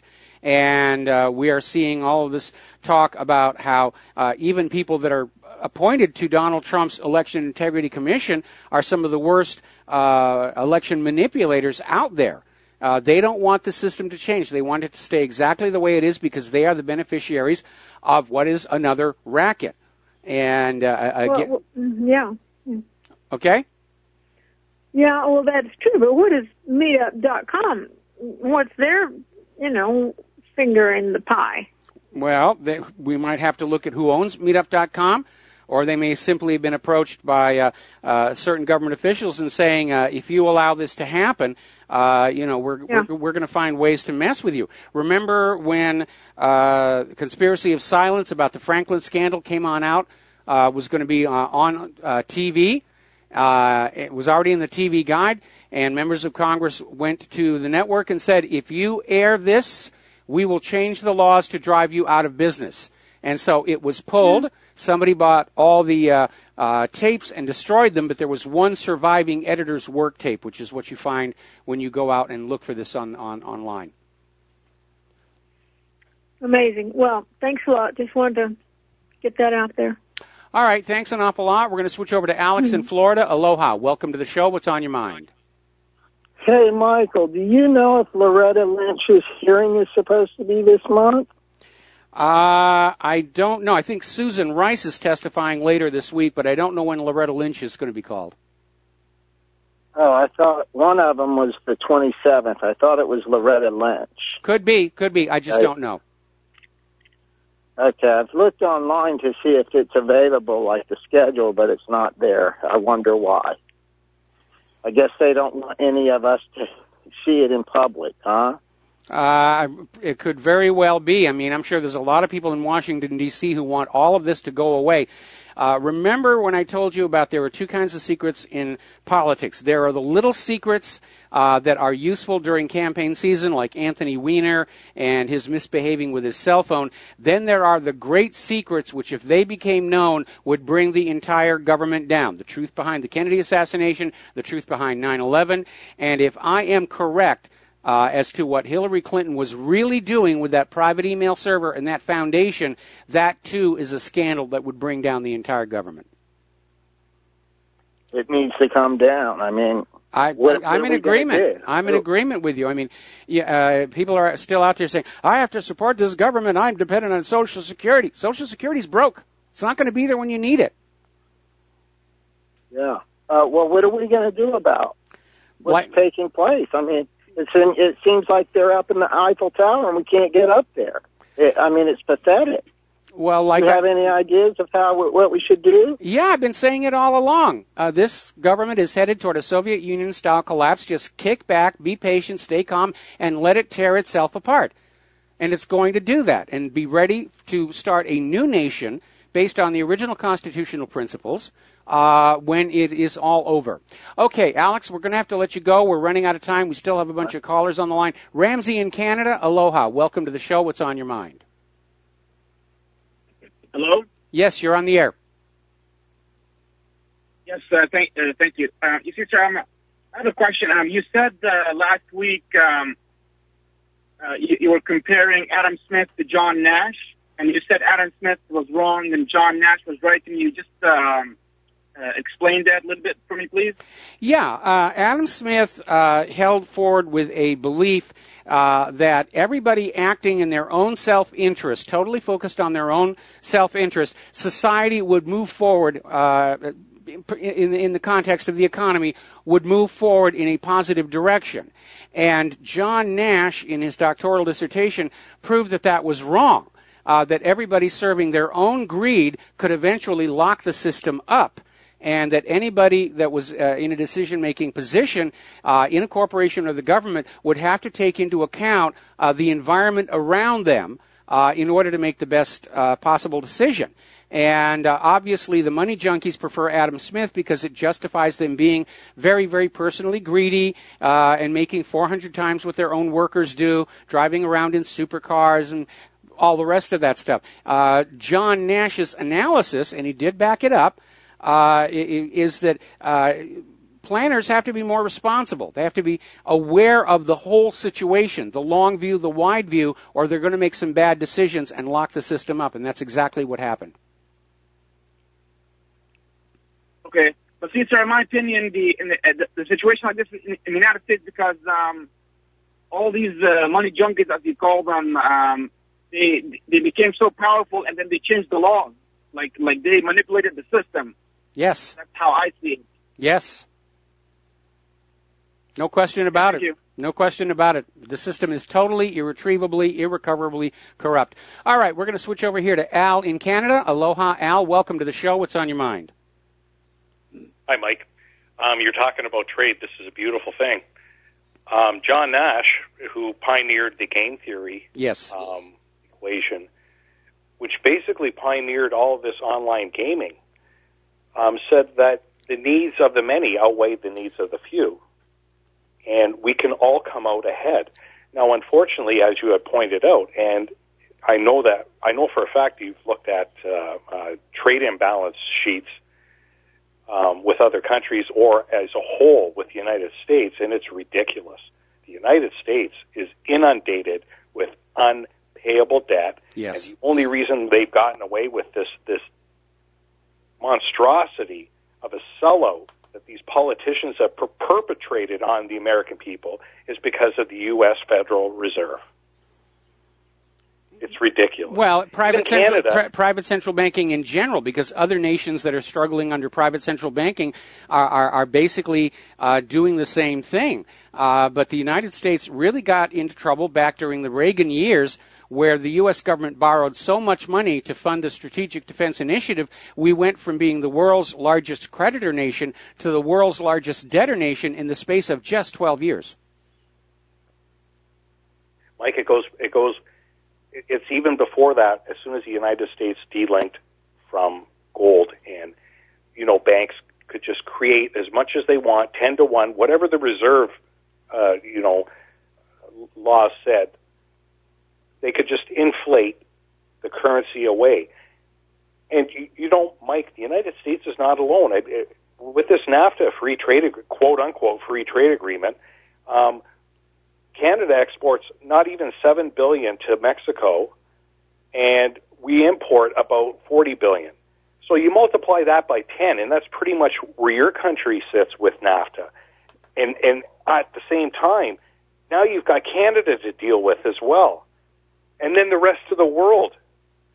All these trillion-dollar deficits are a result of this trade imbalance. It's ridiculous. Well, it is. You know this for a fact. It is, and part of this trade imbalance was this global design that all manufacturing of electronics will be in this region, and all agriculture will be in that region, and all clothing manufacture will be in that region, so they could sit astride the shipping lines and collect huge amounts of money as these goods are shipped back and forth across the globe.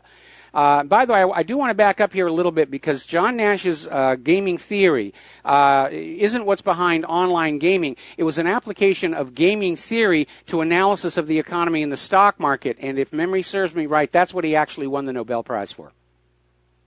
Yes. Oh, yeah, definitely. Okay. Yeah, it did really apply to online gaming, but it was adapted to a group of people, obviously being stronger than just one. And his game theory revolutionized, almost everything around us in ways that we don't even understand. And the only thing that's still held back is economics, because, obviously the people who hold the gold hold the power, and they've got the gold. Well, because everyone else that's no longer true. Paper. That's no longer true. Whoever's got the largest number in their computer holds the power. Gold is nice to have, and I advise people to have as much as they can. But it's no longer the limiting factor on the acquisition of wealth, now that wealth is basically an imaginary commodity. Absolutely correct. Absolutely. And it's a commodity that is traded, it's bought and sold, just like everything else, and the only thing that's missing is labor. That's the only thing they can't account for because it's so cheap in other countries. And it's going to change. It's going to change. China's, going to get better. At least we can hope it'll get better, to bring the wages up, to bring jobs back. Because they're coming back. Yeah, I mean, I sense that a lot of China's more recent economic problems are the result of economic warfare than anything China is doing internally, just like we're seeing down in Venezuela. The United States government has weaponized the global economy as just another form of coercive pressure on other nations to do as they are told. Anyway, Al, we're going to let you go. We're coming up on the end of the show here. Yes, absolutely. Thanks an awful lot for the phone call. We're going to let you go. They've got some nasty fires over there in the western United States, in British Columbia. 120 wildfires in British Columbia. 26,000 people evacuated. And, of course, the global warming people are saying it's global warming. No, it's because nobody has the money to keep those fire breaks open. That's what's going on here. We'll be back after these few words. And aloha, America. Welcome back to our show. Last segment of our program this Monday here. A little bit of a whoopsie for Tesla. A driver and 4 passengers were hurt when his Tesla suddenly accelerated while on autopilot, careened off the road, and flipped into a marsh. And apparently David Clark of Eden Prairie, Minnesota, was just driving along with his friends, put the electric car into its autopilot feature, was approaching the intersection of 141st Street and 172nd Avenue, and when he engaged the autopilot, according to the report to the police, the vehicle suddenly accelerated, causing the car to leave the roadway and overturn. And this is not the first time. They've had some other problems, including a fatality with the autopilot on the Tesla not really working. And maybe I'm just an old-fashioned Luddite, or maybe I'm just spiritually cousins with Jeremy Clarkson. I want to drive my own car. I do not like the idea of a driverless car. Driving is fun. Driving is a personal expression. These days in my Honda, extreme caution. That's what I'm expressing out there. But again, they don't seem to really have the bugs out of this thing. And it's going on out. Now, I think ultimately the solution to the self-driving vehicles is going to require a change to the roadway infrastructure itself. Some kind of special painted markings or some kind of embedded wires, barcodes on the bottom of the traffic signs so they can be read more accurately. But it alarms me that so many of these new technologies are being put out there and they're still not really quite working properly, whether it's auto-driving cars, vaccines, GMO crops, so forth and so on. Now, Microsoft has apparently and arbitrarily decided to cut off Windows 10 support for some early PCs. They're only 3 or 4 years old, but they will no longer be able to receive new feature updates to Windows 10. And apparently it has to do with a specific CPU chip those computers are using that Microsoft just doesn't feel they want to spend the money to support any longer. Another problem with water over in Tennessee. Now, over in Memphis, Tennessee, the people are proud of their water. Coming out of the tap, it tastes very good. Claire and I had the same experience in Washington State. But now, unfortunately, it's starting to show that the groundwater beneath the coal-fired Allen Fossil plant in southwest Memphis is starting to leak. The storage tanks that hold the coal ash are starting to leak as well. By the way, a company called Primark, they manufacture flip-flops, slippers for your feet. They're having to recall thousands of pairs because they contain chrycine, which is a carcinogenic in humans. Apparently, it's absorbed through the soles of your feet. It's amazing here. Okay, there's the music. All right, I got to go and do Jim Goddard's show. We'll be back here tomorrow on the Republic Broadcasting Network. Stay tuned for John Stadtmiller's program. Take what you learn here and at the website, share it with everybody that you know. This is literally a knockdown, drag-out fight between the corporate media and the truth. We have to win this one. We'll talk to you tomorrow. Aloha, America.